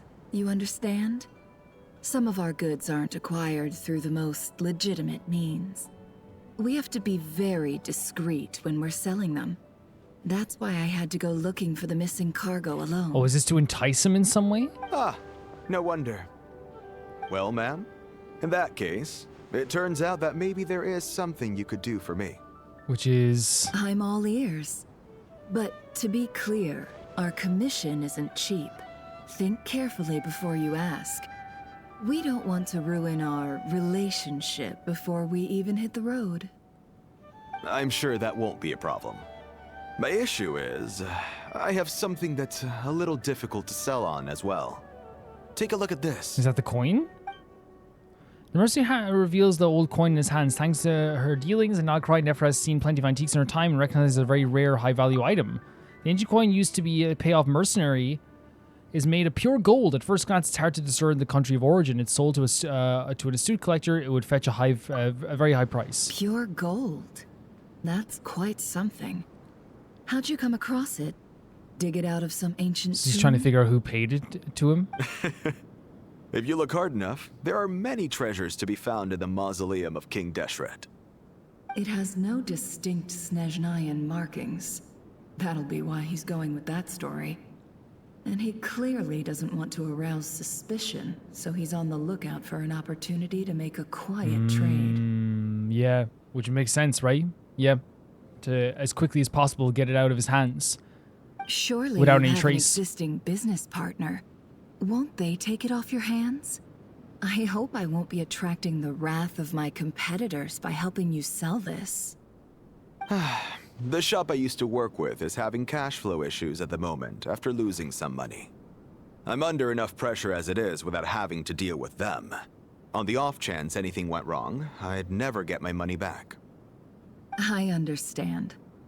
Gold is the last thing that traders with cash flow problems want to see.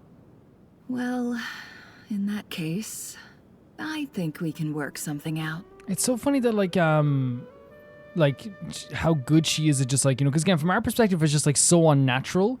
But if you really think about it in this situation, it would be like, would be very natural, right? It would be very like to someone else, like she's not acting like out of the ordinary. She just has a soft tone. She's not like acting like she's like purely perfect. She's like, yeah, I also deal in kind of like, you know, shadier antiques. To someone's perspective, this would just be a very like, yeah, this is never, right? But for us, it's like weirdly like, it's strange, right? As it happens, I'm just about done packing. Shall we make a move? Sure. Let's walk and talk. This evacuation was a huge operation. They needed a few people to stay behind and tie up loose ends. And I ended up being one of them. You're lucky you ran into us in time. I certainly am. I don't know how this happened. One thing led to another, and look how it ended up. I just hope our client doesn't get spooked and cancel their order. Fingers crossed. But either way, life goes on, and we all have to make a living somehow. Is that an indication of how you're making a living? You're making a living in a very shady way, is that it? So the assumption that Nefer is coming up from here is that he was paid by the Fatui, from someone from Snezhnaya, right? That's the assumption she's coming from. Okay, he's turned his back, kill him. Oh!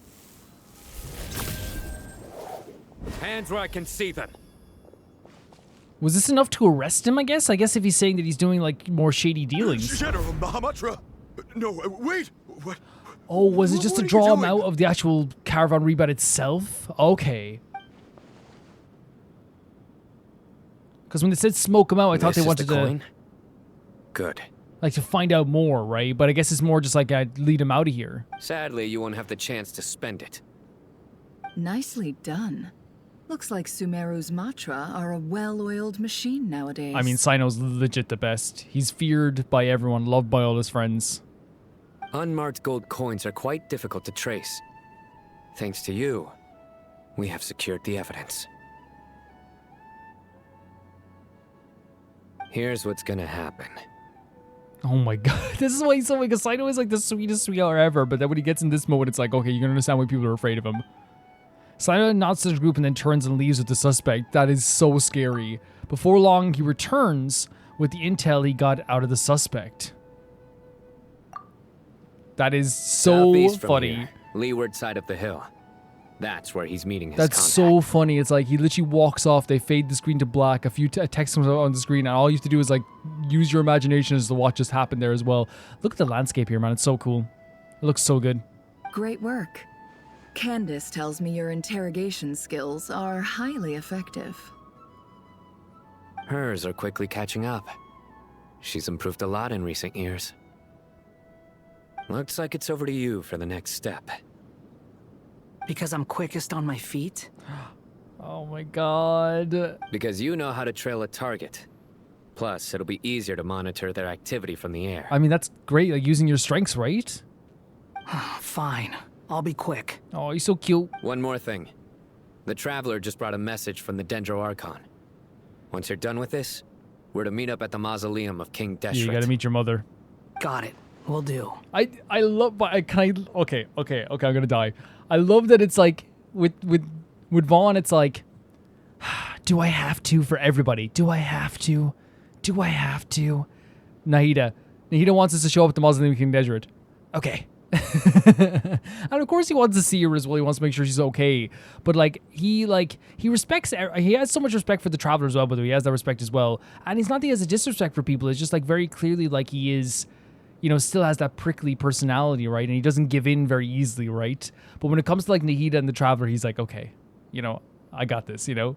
Or Durin as well. He's very like caring for Durin also. And it's not that he's not caring. He's done so much to help people, but you know what I'm saying? It's like, I feel like he has like pure weaknesses, and that is like Durin, Nahida, and the Traveler.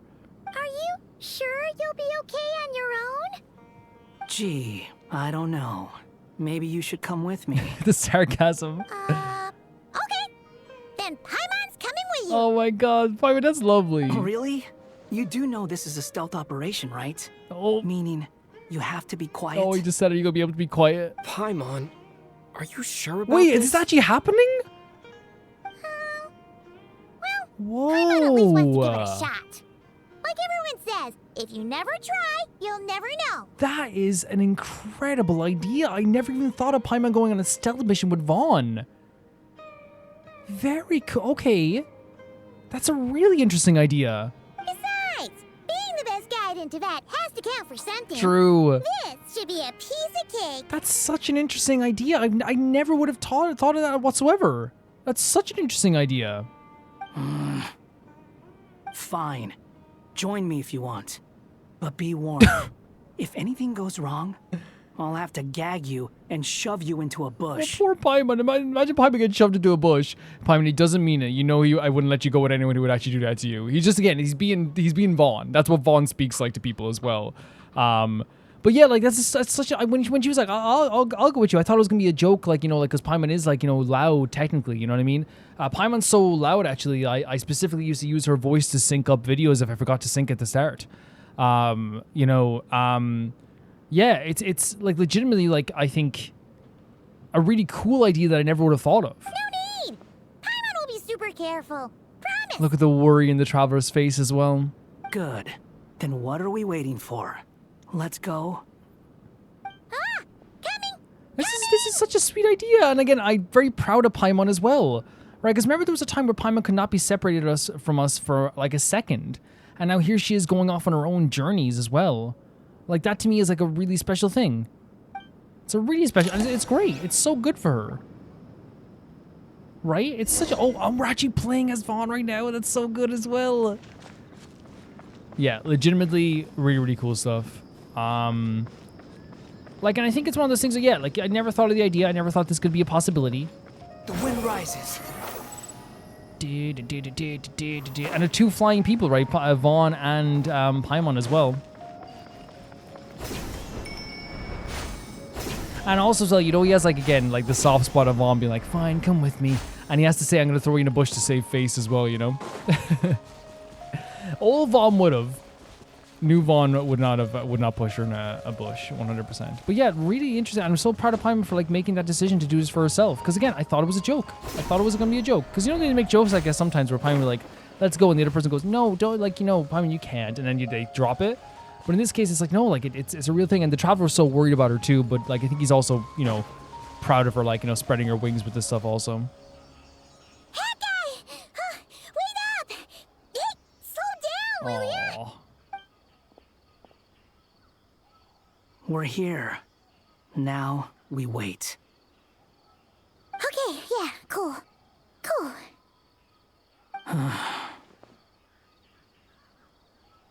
This is gonna be the sweetest thing ever, isn't it?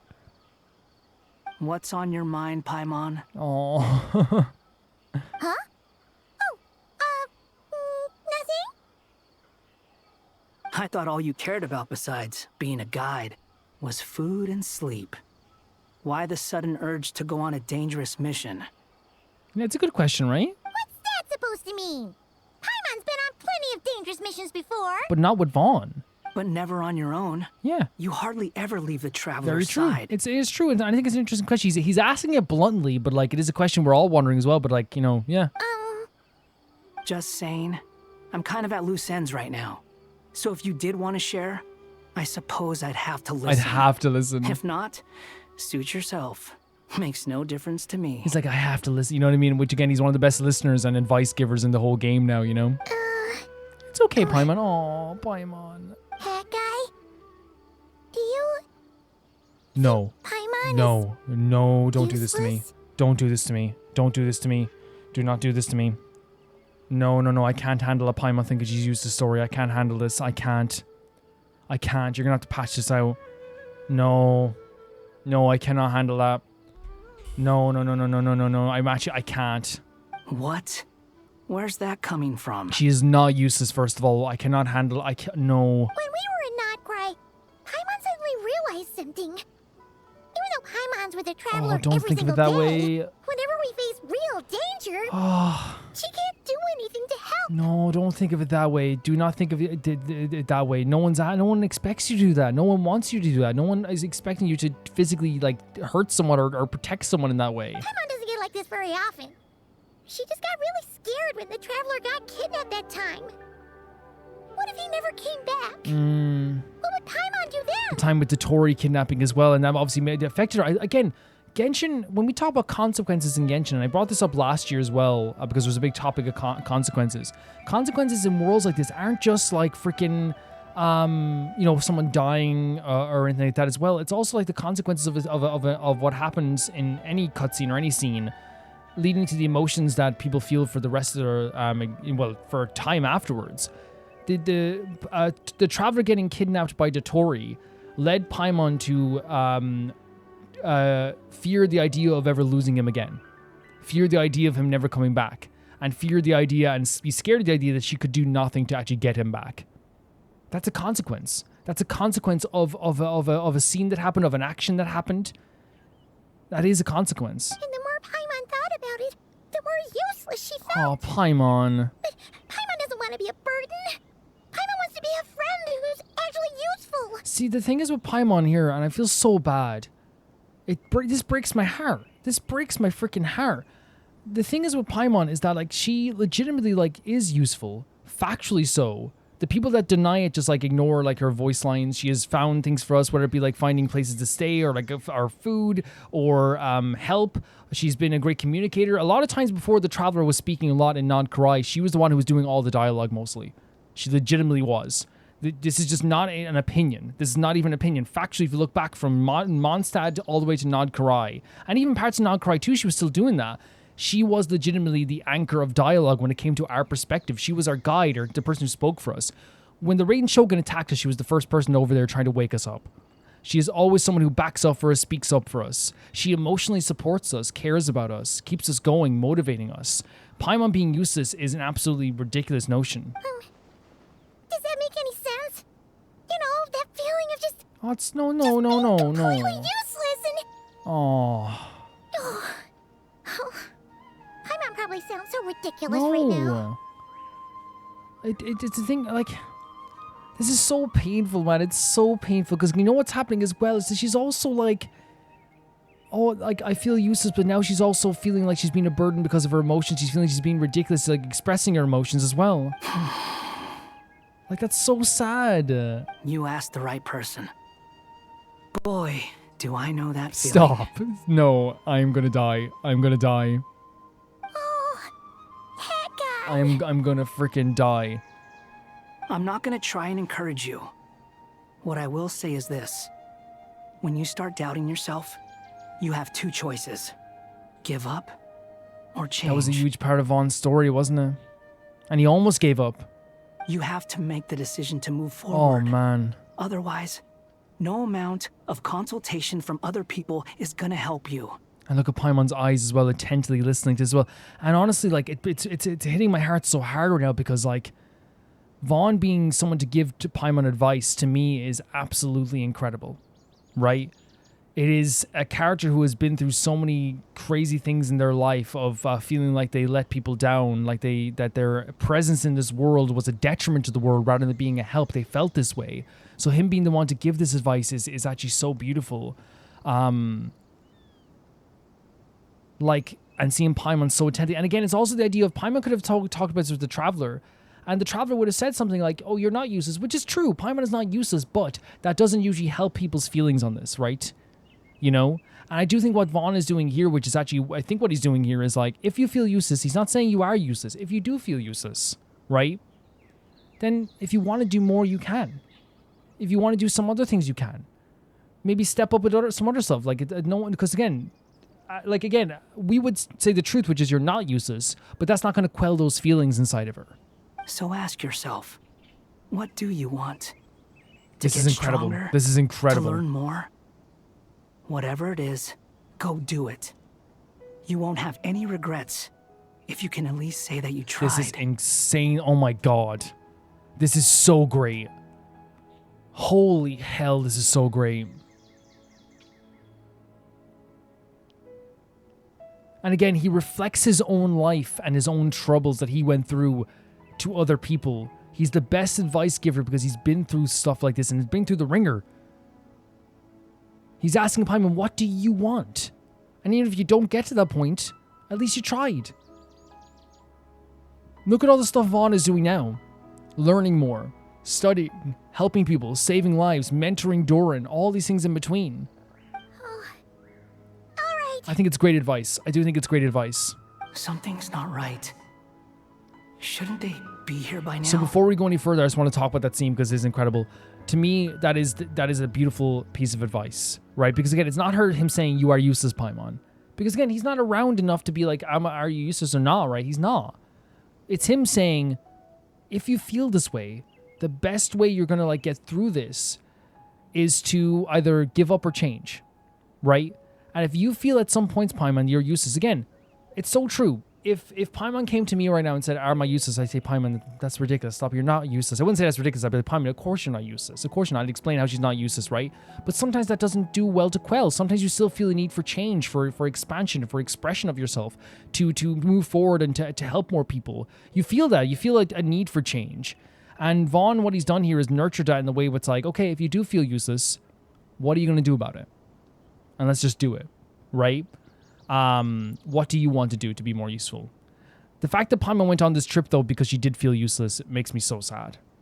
Because, again, it's, as we said, it's not, no amount of lovely words is going to help Paimon feel better about herself feeling useless. Because, again, I would say she's not useless, and I think a lot of us would as well. If you say she's kind of like useless, you're not really paying attention to the story. And I don't quantify people in usefulness or uselessness anyway, but that's how she felt at the time. But the fact that she went on a trip with Vaughn because she felt useless, you know? And I love that she did ask Vaughn for advice because, again, he is a person that felt like his life, his existence was a detriment and a black spot on the world. And we can look at this now with Vaughn, the help that he has given to Duran through his own advice. Because again, we talk about the advice he just gave to Paimon about changing, right? Which is what he did. And then also the advice he gave to Duran about not boxing yourself in. All these things in between. He is one of the best people to help people who are lost, because he was lost as well. Paimon, is it just me? Or is it a little too quiet around here? And the way he's talking to her, like, you know, they're both like buddies. They're not buddies, but equal buddies. Like equal partners. Should Paimon take a look? We'll give it another hour. If nothing happens, we head back. Another hour? Okay. Time ticks by, but still nothing happens. How strange. We never... Oh, sorry. We've been here for ages. Where the heck are they? Have we been stood up? This is very interesting, right? What is it? Did you think of something? Oh, no. Something feels off about this whole situation, but I can't quite explain why. We know for sure that the guy Sinocot had something set up, yet somehow his contact is a no-show. So, either the handler got caught, or, more likely, they decided to cut our guy loose. But does that mean they saw him getting caught then? How would they know to do that? Wouldn't they at least send someone here to check things out? Does that mean there's like two traitors? That's the problem. They couldn't possibly know what's happening here. Unless... There's two traitors. This feels all too familiar. Wait. Come on. Let's head back. Wait. What does that mean? This feels all too familiar. The fact that they know this? This is very worrying. Even though this isn't a formal meeting, I'd still like to start by saying how grateful I am to each and every one of you. Thank you all for coming here and standing by our side. Shesipank and Bennu are currently assisting the scholars with the maintenance of Aru. Please forgive their absence. As for Hermanubis, may he rest in peace. We remember him with great fondness. There have been times when I imagined what it might be like to meet you all. Now that it's really happening, I feel quite emotional. Time has taken many things away, but that which remains is all the more resilient. She always knows the right things to say, doesn't she? I must say, there is one thing that rather surprises me. You appear to be in good spirits, Lesser Lord Kusanali. But even so, I can sense that the life force given to you by the Dendral Dragon has far from fully resolved the problem of your vitality. So she still is kind of a little bit weaker? Oh no! So even a Pep's power didn't work? Wait, did Paimon just get back here?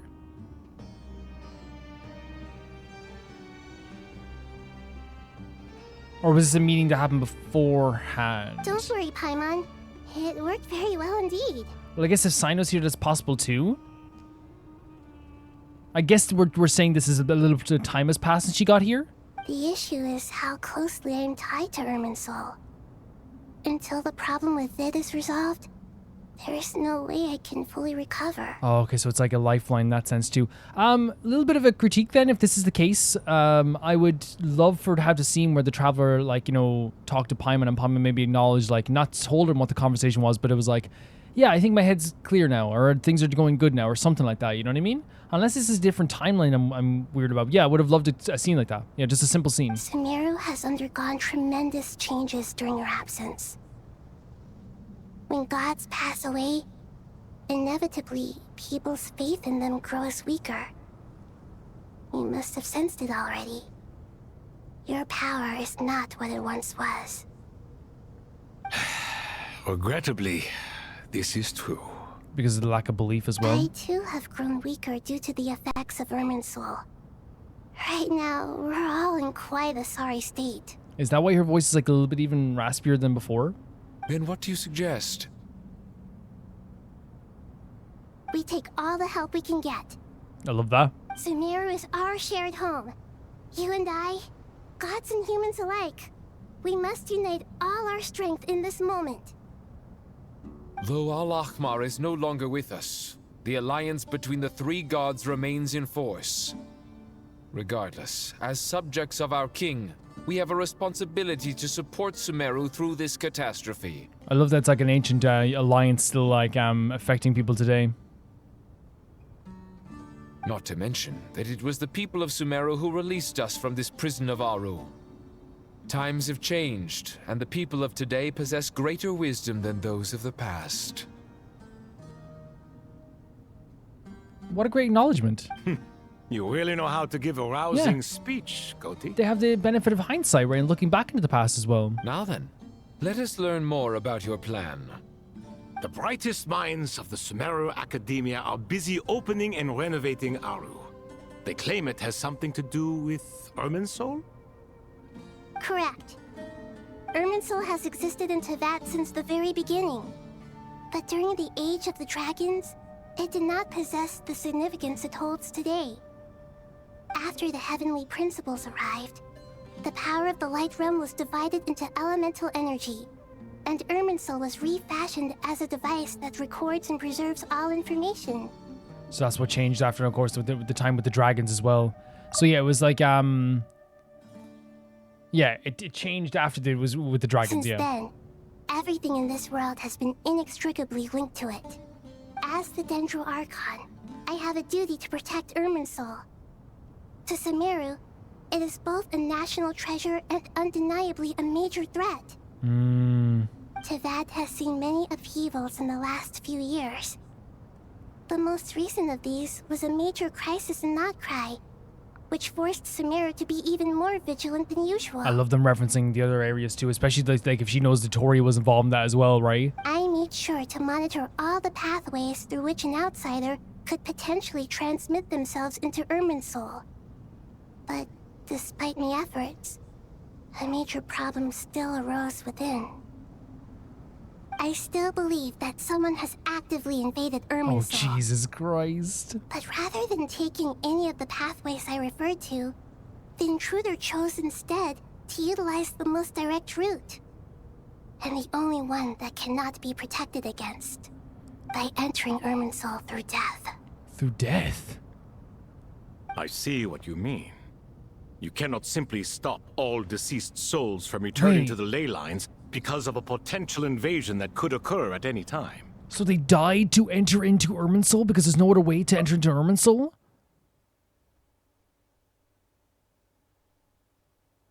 Because she's monitoring all the pathways to get into Irminsul, but the one way she can't really like stop them is if they die. So somebody died to get into Irminsul. That's right. As important as it is to guard against external threats, I couldn't allow myself to stop the souls of the departed from finding peace. Right, like you're not going to stop dead people from moving on, right? Please, understand how difficult this predicament was for the Dendro Archon. So somebody freaking died to get into Irminsul. Like that's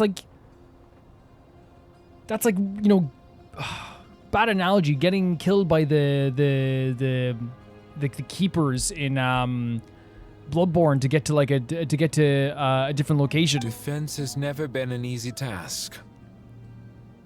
After Irminsul was invaded, my authority was quickly restricted. Soon after that, the the tree began denying access to any connections. So when this person died and invaded Irminsul, they were like, okay, we can't even let Nahida have as much power anymore. We have to protect ourselves. And that's when the barrier came up around Sumeru as well. I'm sure you feel responsible, but you are not to blame. No one can predict every possible disaster. There will always be trials and tribulations for the world to endure. But the people of Sumeru should not have to endure this. Mm-hmm. We must find a way to break through the lockdown and connect to Irminsul. But does that mean we're gonna have to like rip this person out of Irminsul? And this is why you need Aru. Yes. The only thing in Sumeru capable of rivaling Irminsul in terms of overall function and performance is Al-Akhmar's legacy, Aru. All I managed to do before falling into a coma was make some minor adjustments to Irminsul. Using Aru is a last resort, and a move that comes with enormous risks. The scholar's initial plan was to borrow Aru's power to reboot the Akasha, then use the Akasha to connect to Irminsul and investigate. Unfortunately, Irminsul has suffered far greater damage than they first thought, rendering that plan futile. So the original plan, she was made minor adjustments. She was going to reboot the Akasha. So that plan is futile now because the Irminsul has been damaged. To rise to the challenge, we had to resort to more extreme and far costlier means. This has led to a number of new contingency plans. To reclaim Irminsul, her brightest scholars have made further modifications to Aru with multiple goals in mind. I thank you all for giving them your blessing in this endeavor. So all these different, these different modifications are making now as well. Human wisdom has clearly improved over the millennia. You have not only our support, but that of the Jinn, the Aranara, and the Pari. It's very united. Together, we will do everything in our power to save Irminsul. By the way, when you spoke earlier of an intruder, it almost sounded as if you knew who you were dealing with and what they were capable of. Oh, so she knows? Well, since you ask. Since you ask. So she knows who we're dealing with then. Oh my god, what the hell's freaking happening? Wait, what's happening now? What's happening now? Oh my freaking god, what the hell is that? What's the... Wait, what are you talking about? What are you... Truth amongst the pages of... What are you talking about? What do you mean? We already started the act. What do you freaking mean? Master Tighnari! What is that? What do you freaking mean? What the hell did this do?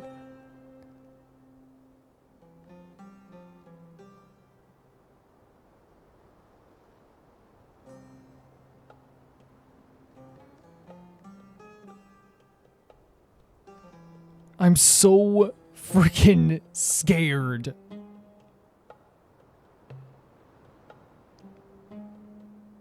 Because that's like a fourth wall breaking thing, right? It burned.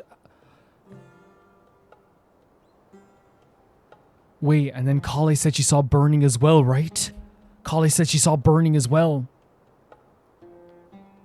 Is this Irminsul? Wait, that's Irminsul? How did this happen?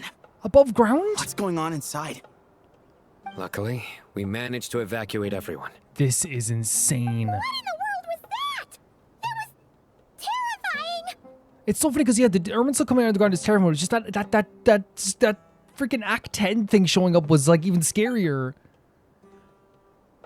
So this catastrophe she's been fighting against all this time? Oh my. I understand now, Dendro Archon. You make yourself quite clear indeed. Not once over the millennia has Irminsul been so terribly afflicted as this. It's really bad, and it's really bad. Dendro Archon. Irminsul's root system is what comprises the ley lines. In the past, it has always been hidden away, going unseen by the general populace.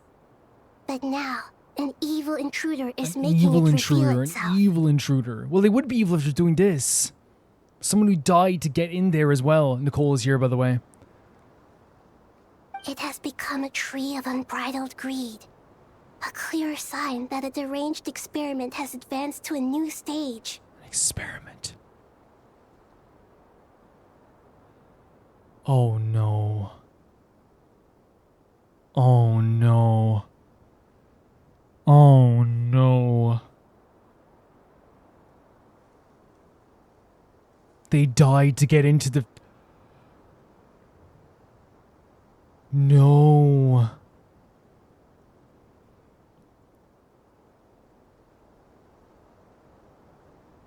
Oh dear, no. When we killed Dotori, did he enter into Irminsul? Was he planning on that being the thing all along?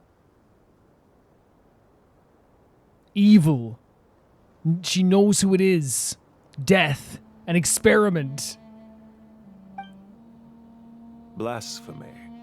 From where I stand, an experiment in the name of blasphemy sounds rather improper. Jesus Christ. But if we are to honor Dottoro's will, this is what we must do. Dottoro's will? A blasphemous thing? The birth of this tree proves to me beyond doubt that this incident is connected to him. Dotori. But to explain the situation in full, there is someone I need to tell you about. We killed Dotori, and I'm guessing that allowed him to enter into Irminsul. In the most concise and precise language possible, he explains what she knows about the second of the Fatui Harbingers, the Doctor. His true name is Zandik, and his crimes are beyond all right. Yes. Oh my freaking god. Guys, here's the thing. We already suspected that Dotori would be like, not suspected, but we did feel like, okay, Dotori could be a part of this in terms of someone in the story. Even at the start, we were like, okay, the glitches could be Dotori, right? They could be. They're mentioning Dotori quite a bit. The guy we think is Pantaloni mentioned Dotori, right? But dying to get into Irminsul, that's what it is. That's what I think he did. Zandik. So it was him. I saw him in the desert once. A man of supreme arrogance. So this is where it has taken. But it's the fact that Dotori is such a powerful villain that, like, as soon as the thought came into my head, I was like, oh, that's Dotori. Right? As soon as the thought came into my head, the weight of this story became even heavier. But didn't Dotori die and not cry? How is he still able to do That's why he's able to do this. He must still have loyal followers amongst the Fatui. Even so, I'm still unclear as to how he has been able to wield such a profound influence over Irminsul. Oh my god. I can confirm that Fatui forces have arrived in Sumeru City. They have. Oh my god. Furthermore, Irminsul seems to be undergoing some kind of mutation. Evil branches are beginning to grow. Evil branches? Things that do not belong to this world are slowly but surely materializing.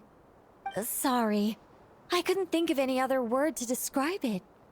They don't seem to be fully formed physical entities yet, after all.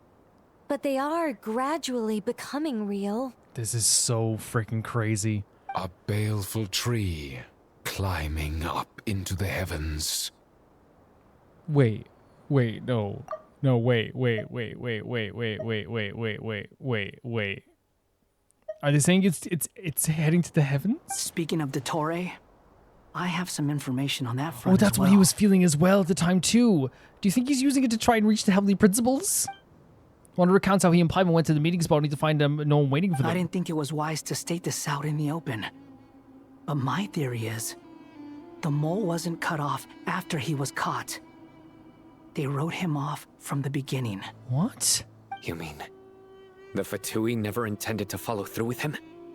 Then why plant a mole at all? Yeah. It's hardly a conventional strategy, and the rationale behind it is pretty twisted. What is it? But as it happens, I know someone who works exactly this way. And when it comes down to it, yes, his goals are very simple. He just wants to confuse people, so they can't figure out what he's up to. Isn't this what he tried to do in Nakarai as well? He wanted people to think he was in one place or doing one other thing, but he was actually doing another. And I think Vaughn's saying like it's pretty twisted, right? He got this person on his side, but had no intention of him being on his side whatsoever. He never intended to meet up with him or whatever. It's just a confusing tactic. He sees people as pawns. He's been a collaborator of Dottores from the outset. That fact alone confirms that Dottore is involved with this somehow. Yep. Some people gasp upon hearing his name while others fall silent. Clearly there's more going on here than anyone realized. That's a perfect way of describing what Dottore is. Nahida proceeds to summon all relevant parties to a lengthy, in-depth meeting. Nahida gives a detailed explanation of the enemy and potential scale of the crisis. And again, they're treating this with the exact type of like energy they have to. This is serious. This is the most serious villain we've ever faced. After further intel provided by Nicole and Nefer, a plan is formulated and everyone prepares to get to work. Jesus, man. What a heaviness they added to this whole There is still quest. much to be done. Everyone, please remember our core strategy. Oh my god, the whole crew, look at this. But the heaviness of this is insane. Right? That's how you know they've written a great villain, is the fact that as soon as it became real, it's like, oh, he's part of this. The energy in this room I'm sitting in shifted. This game shifted. As per the discussions, the following groups must act immediately. Mr. Al-Haytham and Mr. Kave, the next phase of the Aru renovation project must begin right away. Godspeed to you both. We'll give it everything we've got. I love this feeling as well of like, hey, it's like the same feeling we had in Nod Cry, where it's like everyone has their own part. It makes it feel really important. The plan looks feasible, but the implementation will require certain resources. General Mahamatra Sino and his team will help to procure the materials required for modifying the terminal. No problem. I've already spoken with Sethos and Hat Guy, and they've agreed to assist me. This kind of thing is best left to the fleet-footed, right? Hat Guy? If it's efficiency you're after, we're the right people for the job. Hell yeah, Vaughn. Look at this. He's like, yeah. And him and Sethos are buddies as well. Following up on the elemental energy amplifier we discussed. Ms. Dory, I assume you're the one most familiar with the status of this project. Aside from the Dendro Archon, of course. Yep, that's right. Leave it to Lord Sangama Bay. Got it. Well, I'd like Madame Farazan, Kale, and Nicole to support Dory on the technical side. You can count on us. Be safe, guys. I know Farazan will protect Kale with her life as well. That's her granddaughter. Will do. Yeah, 100. And not that I know Kale's able to defend herself as well, but like, you know, I worry about her. Rest assured, I'll take good care of Kale. I know, yeah, Nicole's there. They have a Hexen Circle Witch. Dia, Candace, and Nefer, you'll be in charge of negotiating between the various parties. I trust you remember our goal. You bet. We can handle it. What a great... Everyone's pairing, and there's Candace as well. Everyone's like, again, it makes it feel so important. It makes it feel so heavy almost instantly that we had to make this meeting as soon as possible, you know? It's so heavy. Good. I believe that covers everything. Tainari will provide ad hoc support as needed, if that's okay. Poor Tainari. Must be tough being Nephis' student. Getting bossed Now's around not the time. all day. Now's not the every time. day. Hey, don't try and drive a wedge between us, you old rascal. All it says to me is that Master Nephis has faith in everyone's abilities. While I'm nominally here as backup, I doubt there will be many situations where my help is needed. You're always needed. Exactly. Finally, Traveler, you and I will head to the border between Sumeru and Natlan. Whoa. Once that task is complete, I'll be asking some of you to accompany me to the Eternal Oasis. The Eternal Oasis? I thought that was just Wait. a legend. We're going to... So it does exist after all. This is like, we're playing the greatest hits, but it all fits perfectly. It doesn't feel forced. Regarding your trip to Natlan, under normal circumstances, a meeting between our two nations would be a far more formal affair. Yes?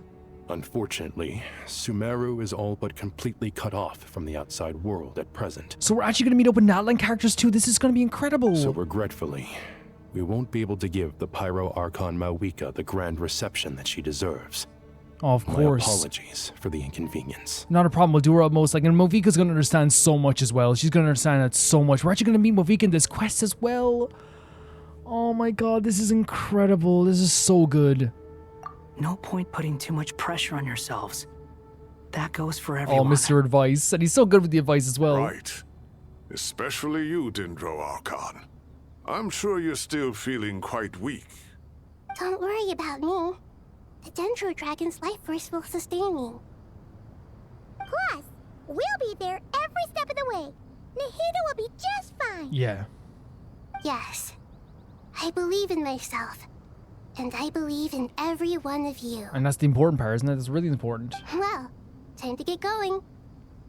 This has become, and yeah, we're definitely going to end the video here before we go into the next part as well, guys. But this has become legitimately, I think, one of the best quests ever already. By the way, the name of the quest, Piranha, I think that is probably something we've heard in the past, but I might need to like brush up on it a little bit, maybe, or maybe not. I think it might be better to go into it like without brushing up on it, so we can kind of be like, what's happening here, or maybe like kind of like, you know, we don't like have like an indication. Maybe it's better we don't have a remember exactly what it is and don't have a full indication of this and just like let us like go into this and like kind of be surprised, maybe, right? I'm sure there's like, you know, lore heads out there, you know, shout out to, I know, again, I don't watch other Genshin channels, so I'm sorry if it seems really like, you know, bad to be like to say that, but like I just don't. But like I do know that there is like a lore YouTuber out there named Murder Birds. So shout out. He saw that title probably and he was like, you know, something clicked in his brain and the infinity thing, like, you know, the infinity meme will like, you know. But for me, it's like not as, you know, I feel like I'm always like when it comes to lore and Genshin, I feel like I'm a halfway lore person, which I'm like very much more focused on characters, but like I love a bit of lore injected into it as well. You know what I mean? That's the way things go. Yeah, we're definitely gonna end the video here. I'm ready to come back, but holy hell.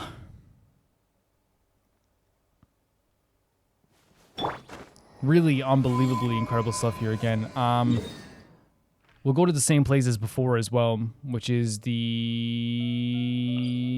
Here we'll go, I guess? This isn't it, is it? No, but... No, we can't go here because there's like people here. We usually go to the R&R Forest, which is... Here? Yeah. Here it is as well.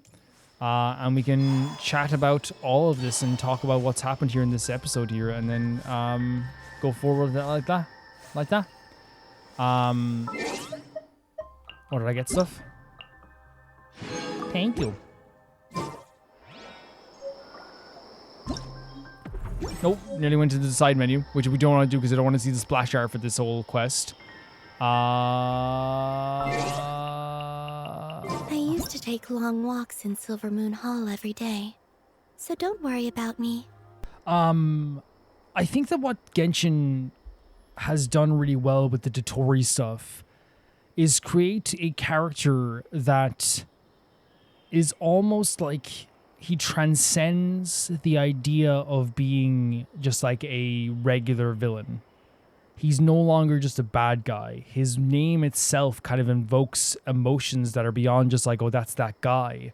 It's almost like a feeling that sets apart that like down sets us down this rolling emotions where it's like, I hear the name Dotori is back, or Dotori has done this, and in this case, Dotori could have invaded the Tree of Irminsul. And it's not just like, oh yeah, that's that villain. It's everything that goes through your mind. All the work we have to do to put him away the first time. How did he do this?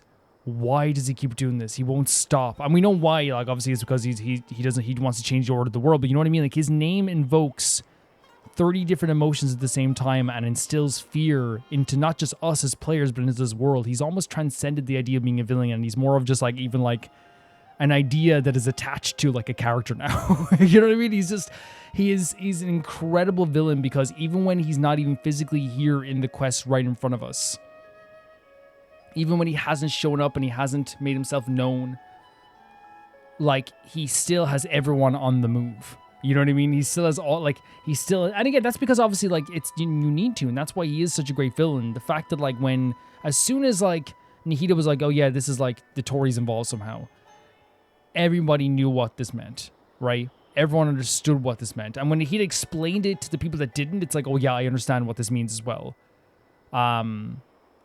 This is a character that is so heavily related personally to so many people's lives. Vaughn, the Traveler, Kale, Nahida, these close encounters that they've had with these characters. You could say Thought as well, but like he's so like ingrained in their history of these characters, right? Nahida's rise to being Lesser Lord Kusanali again went through Dotori and Vaughn, right? This is just factual. One of Thought's most memorable experiences when it comes to the negotiations and the riddles that he had was with Zandik. One of our most biggest crises and one of the biggest fears that it's instilled in Paimon and in ourselves as well was getting kidnapped by Dotori and Dotori's interest in us. We have the injection of the god remains into Kale and how that has affected her life ever since. And how she can't even trust people, or she can barely touch people. We have Vaughn, who was manipulated in such a horrible way to the point that like he is still damaged, but healing himself as he goes as well. And I hate the word damaged. I hate it so much because it's just like, I know some people like, no, you can use that word, but like I don't like to say it like that because again, it entails like maybe like a lack of agency or a living being. This Vaughn was hurt. He was manipulated. He was tortured emotionally. He was all those things in between, and Dotori did that to him. And as we said before, like there's always like a bit of pushback, and that's fine. Everyone can have their opinions, but like to say that Dotori wasn't a major influence in why Vaughn did the stuff that he did and went down the path that he did it diminishes Dotori's character because he is that villain. He has been so ingrained in the story. There has been no villain in the history of the entirety of Genshin Impact that has had his impact in the way that he has. You could say Heavenly Principles, right? And you could say that. But I really feel like there's nobody in Genshin Impact standing on this physical frame. Now, I know he's not here anymore, but like that was standing in this physical world that has had such a presence in the story and has been such a terrifying force in this story to the point that his name alone just makes all fearful. And what happened there, and I want to explain like the feelings I had there in that moment, because obviously like it's one of those things where you put everyone else probably put it together way quicker than I did probably, because when you're in the moment, you're doing Let's Play, sometimes it's hard to kind of like, be in the moment in terms of like, because you're thinking about like, okay, like everything that's happening all at once and stuff like this too, and you're talking as well, of course. The thing with the Dotori thing, when I realized that when the word experiment got me, when it's like, okay, experiment, and then they say, you can go back and call on the idea of death and Nahida knowing them and the word evil, all these things in between.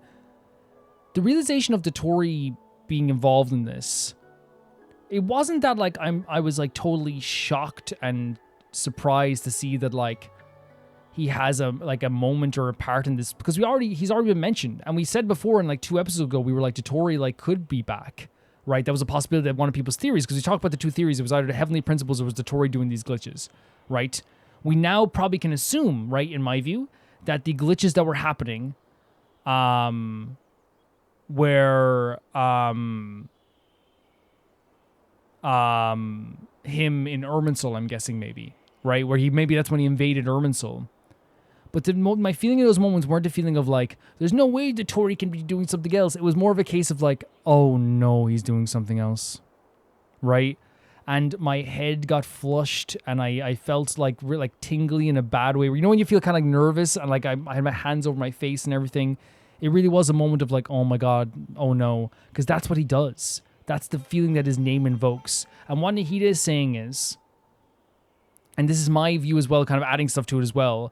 When we kill Dotori Nag Karai, there's a possibility that he then used that idea to go into Irminsul, because Nahida would not deny someone entry to Irminsul through death. She's been watching the pathways, and no one could get in or out in that sense. He has gone into Irminsul and started affecting it for the worst. Whatever he's been doing to it has been, obviously damaging it and corrupting it. If that's what it is, right? Because that has to be it, right? That has to be it. And if it's not, like, of course, we can be wrong too, that's fine also. But yeah, he used his death, I'm thinking, to get into Irminsul. And that's how he entered Irminsul. And he just said that he has followers around that still believe in Dotori.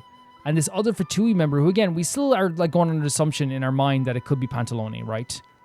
said like, oh, we're carrying on the work of Dottore, his work isn't done, and all these things in between. So the fact that he has people on the outside who are doing stuff, and the people on the inside that are doing stuff. There's people who are enacting stuff on the outside to make it so that like the plan is kind of like trying to get us off the scent here. The stuff like letting Vaughn do an investigation for 2 hours and all these things in between. It is to make us think that he's doing so many things at once on the outside, so we get distracted, which is what he wanted in Nagkarai as well. But if this is a potential here, like, and we saw at the end, the way they do this is so incredible. The way that they use Dottore is so incredible. The fact that everyone has their plan and everyone goes into action, everyone has their own place to be, it shows how important the situation is and how terrifying Dottore truly is. Like, it's terrifying. And they're 100% showcasing that in a very fantastic way. Yeah, my whole, when I realized that, my whole body just like went into like a feeling of shutdown as well. And then, of course, the tree coming out of the ground, it was almost reaching towards the heavens as he tried to reach the heavenly principles that way. And also, I know that there was like a change there as well with the idea of like burning and the idea of like the change of the name of the thing as well. I don't remember the exact name of the quest, and I'm sorry that like I'm not as like more like attuned to that stuff as other people could be. But I'm sure that like I can like, you know, find out in some ways, shape or form about that as well. And maybe, I don't know if you guys would want me to brush up on that before the end, but for me personally, I think it's probably maybe even more interesting, like not brushing up on it and just kind of going into this kind of surprise of what could happen. You know what I mean? Because we know Kale had a vision of things burning, right? They said this for a reason. So, and then they burned up the actual title screen as well. So maybe it has something to do with that as well. Yeah, maybe we stay away from that for now, and then come back to it like afterwards, and we'll read it maybe afterwards or something like that as well. Because I think it's what I'll do. I think it's what I will do with that as well. But this was an incredible way to like reintroduce the idea of Dottore. I'm actually like super, super impressed, as always when it comes to this type of stuff. They're like, the thing is about Genshin is that like they really use their characters in such a fantastic way, and this was like no different here as well. We had other stuff, of course, happen this episode as well that was really, really great. Also, we had the Ibis King kind of explaining the origins in a way of the Aru, the idea that it came from the idea of the heavenly principles. Starting to have Celestia, or is inspired by the information of Celestia that was taken, that the goddess of flowers obtained information from Celestia, and that type of like information was then, after she was, you know, punished for this and died, King Desert then decided to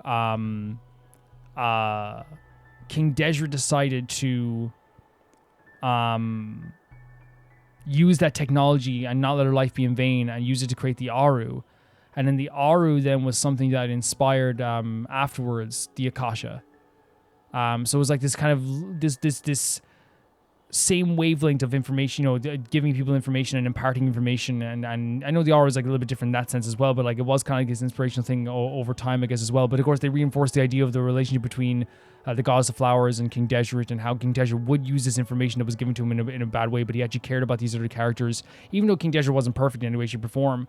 But I do like that they kind of reinforced this idea of them as well. We had Kaveh also like deleting stuff from Aru, in a way to like, you know, help the plan to communicate or like connect with Irminsul. And I think that, like, what was so like, you know, interesting about the scene, obviously we had like the bickering between Kaveh and Alhaitham, which again, as we talked about already at great length as well.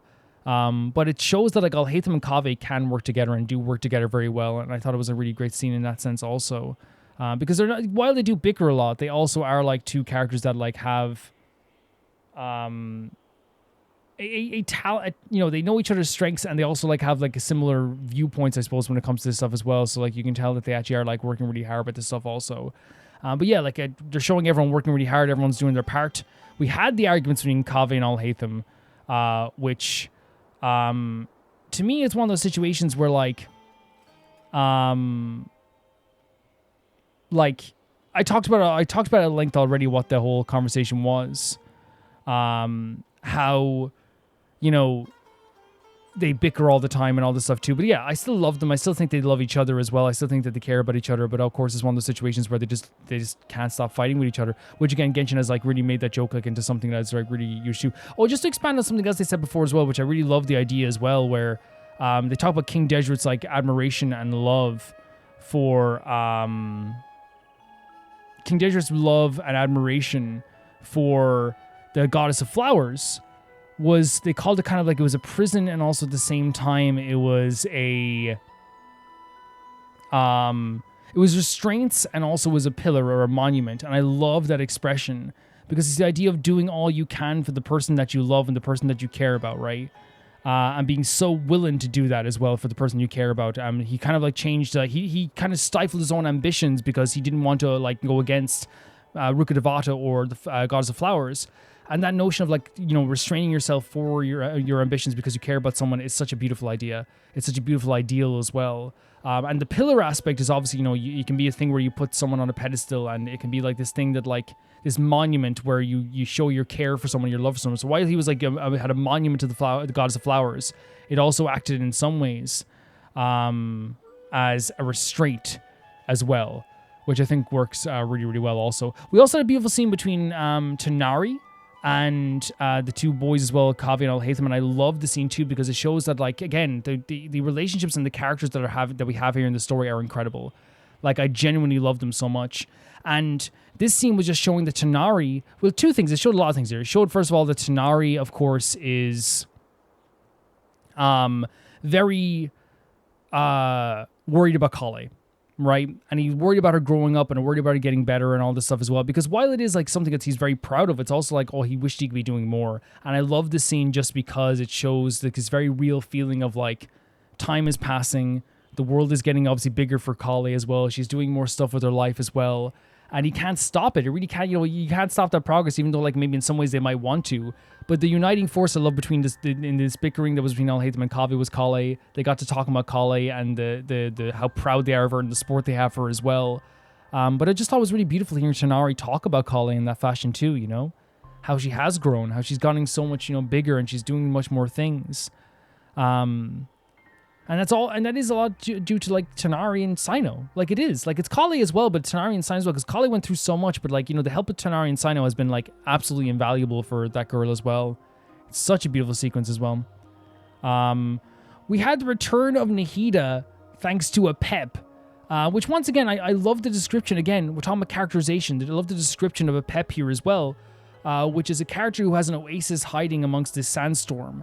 A character who like needs, it feels as necessary to hate on this world because they don't want to get too close to humans. They feel like at some point they will have to like, you know, maybe fight to get back what they wanted or what they had before for the dragons. So even though they might have this care or respect for people in this world, they still at the same time too also have a disdain for this world. And there is a lot of care and love in their soul, but they just don't show it all the time. They don't want to show it all the time. And we know that because, as we said, they respect Paimon, they respect the Traveler, they respect Nahida, and they probably respect other characters too. But they have that prickly sense about them because they definitely want to like make sure that they are like blocking, how do I say it? Like anyone from getting into that oasis in that way too. But it is a really beautiful characterization of a pep as well. This imposing, scary character who will always be imposing and scary, but is hateful because they feel it's necessary to be hateful. Obviously, they still have very valid hatred, right, for the heavenly principles and all this stuff too. But I do love that a lot of their hatred seems to be like, a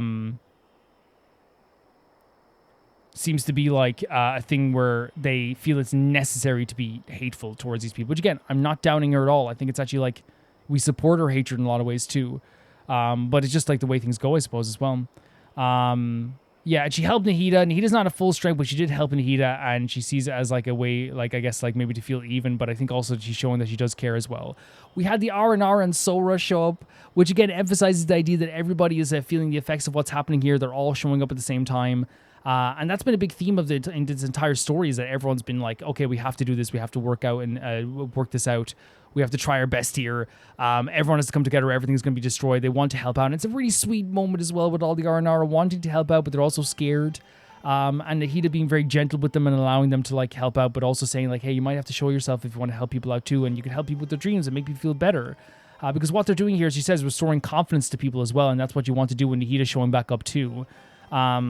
It's hilarious to know that a pep swatted these R&R and Sorish away, and they're all like joined together, like Sorish carried them along too. It was like a cartoon when they all arrived at that moment too. It was really, really sweet and adorable and lovely seeing them all here also.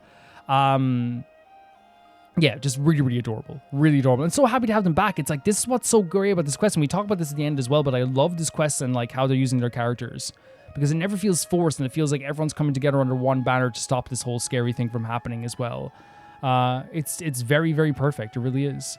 So everyone's kind of like given their own tasks here. Oh, and by the way, the R&R were like following us around as well. That was such a great sequence too. Like, it shows how much they trust us as well, which they definitely do 100% trust our characters as well. We were all given kind of like individual tasks. We were going to go off and like find out what was happening with the suspicious man that was given us by the R&R. And of course, the R&R would know suspicious if they saw it, because they are very good judges of characters. And then also we heard of the idea of Alhaitham wanting to do unconventional means to get into Irminsul, because Irminsul is so destroyed. It seems like that or so damaged that the Akasha might not get in there as well. Yeah, it's a really beautiful sequence, really adorable sequence as well, with all those characters in there too. Sino and Nefer had a great interaction with each other. I love seeing them kind of like, I would say like, give us the exact thing we'd want from a Sino and Nefer interaction, which is two incredibly smart people who are very good at intelligence and tracking people down and gaining information, butting heads with each other, but not in a vicious way or a rude way or a mean way, where it's like, oh my god, these two are a force to be reckoned with. You know, together they're such a force to be reckoned with.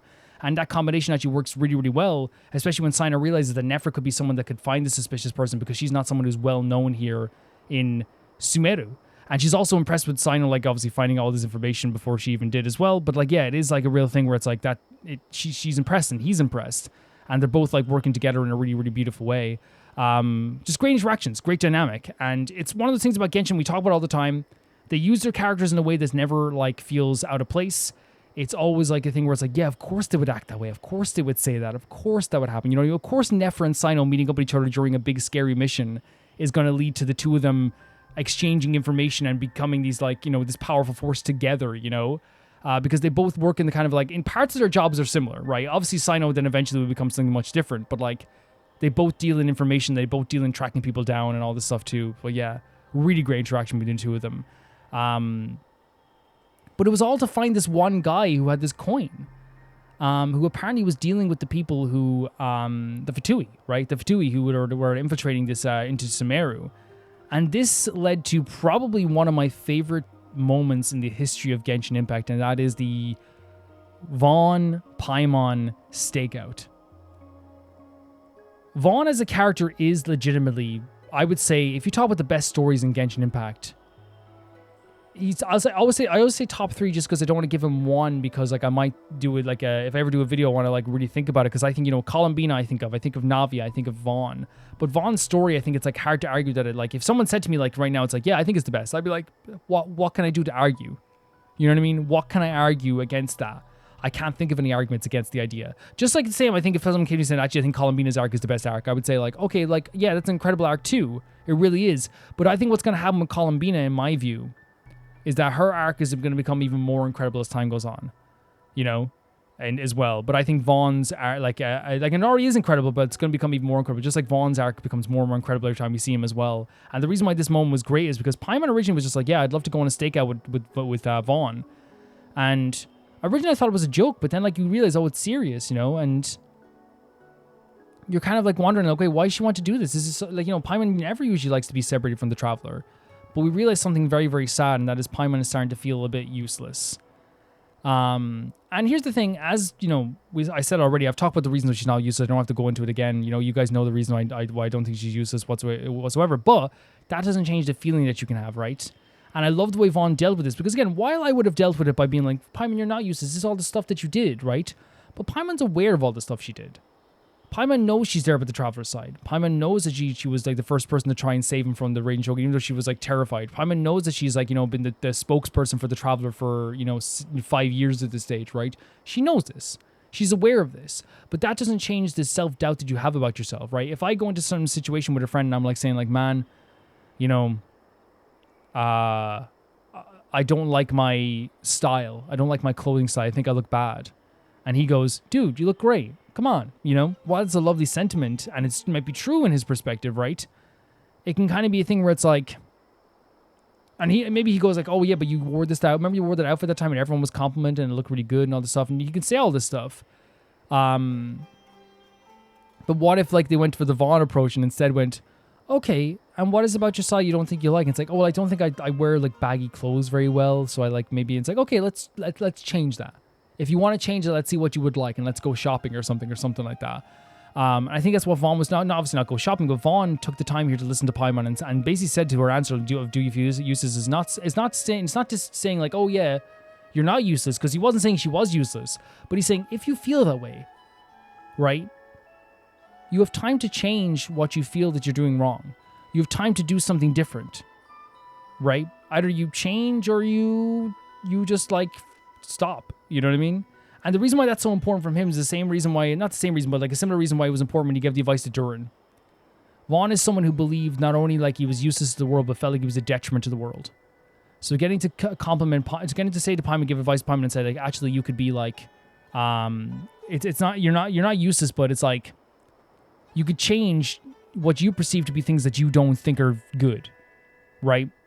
And make those steps to feel more useful, right? Make those steps to feel more like you are doing something that like is useful to the traveler.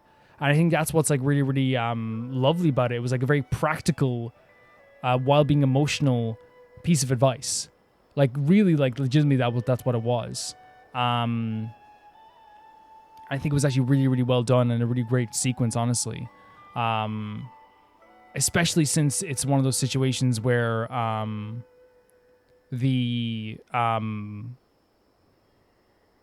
like Vaughn can like speak from experience of being someone who did, as you said, feel like he was a detriment to the world, just like he did with Durin when he felt like, okay, don't cut yourself off from people because that's what I did. You know, he's able to give this beautiful advice because he's been through so much, and I think that it's very practical advice as well. And Paimon's hopefully going to carry it with her for the rest. And of course, we already talked about like the secrecy with the coin thing. We already talked about the Dotori thing and all that too. So I don't have to like repeat that as well. But I do think this whole sequence, this whole episode we did was great. I love this section. And this whole quest has been great. The whole 9 to 10 thing has been great so far. When I was talking about like characterization, just like to end on this, I think what Genshin has done when it comes to characterization is always just so fantastic. As we said, the Nefer and Sino interactions. Seeing Kale be this like one uniting factor between Kaviel, Hatham, and Tanari, right? The interactions with the pillars and how they like see the world as a little bit like disrespectful. Pep and the pillars having the interaction together. Nihida not being at full strength but still trying to give her strength to other people. The interaction between the Aranara and Sorash and all of us too. Paimon and Vaughn. Like when you have these pairings and these different conversations, it shows how strong these characters in Genshin are. That every single conversation, every single moment is like, it has like comedy sometimes in it too, but like just like really great emotional weight to it because these characters are so great. That when they did a Paimon and Vaughn pairing, I was so excited. You know, it's really fantastic what they do here. It's really, really great. And I love the way that they write their characters in these stories too. We're into a situation that's very dangerous. We're about to go into some very dangerous territory, and we have to realize that we're in like a lot of trouble in some ways too. And I'm actually like very interested to see where this is going to go. And of course, guys, I hopefully like, you know, will understand like the lore and stuff like that as we're going forward too. But I just think it's like an incredible amount of stories that they really pulled off here. Guys, if you want to see these videos early, you can do so on YouTube members or on Patreon for the lowest tier at €1. And that's whatever is in your currency as well as of €1. If you want to see your name go by in the text credits, that's going to be €10. And if you want your name read out at the end of every single video, that is going to be €15. And I want to thank you so much for people that support me, keeps the channel going, keeps these series going. I want to say thank you to, first, the patrons of the highest tier, that being Ty Pharaoh 2, Jamie Bull, Janet the Banana, the Ghost of Ngazuma, Felicious Felix, Yuld, Anusta, Yasassin, True Peanut Butter, Peter Shelson, Leon, High Kasperian, Neo Sharite, Leah 200, Malcolm Hunday, Axler 21, and at the highest tier of my YouTube, Blasco and Lucinagi. See you guys soon. Bye-bye.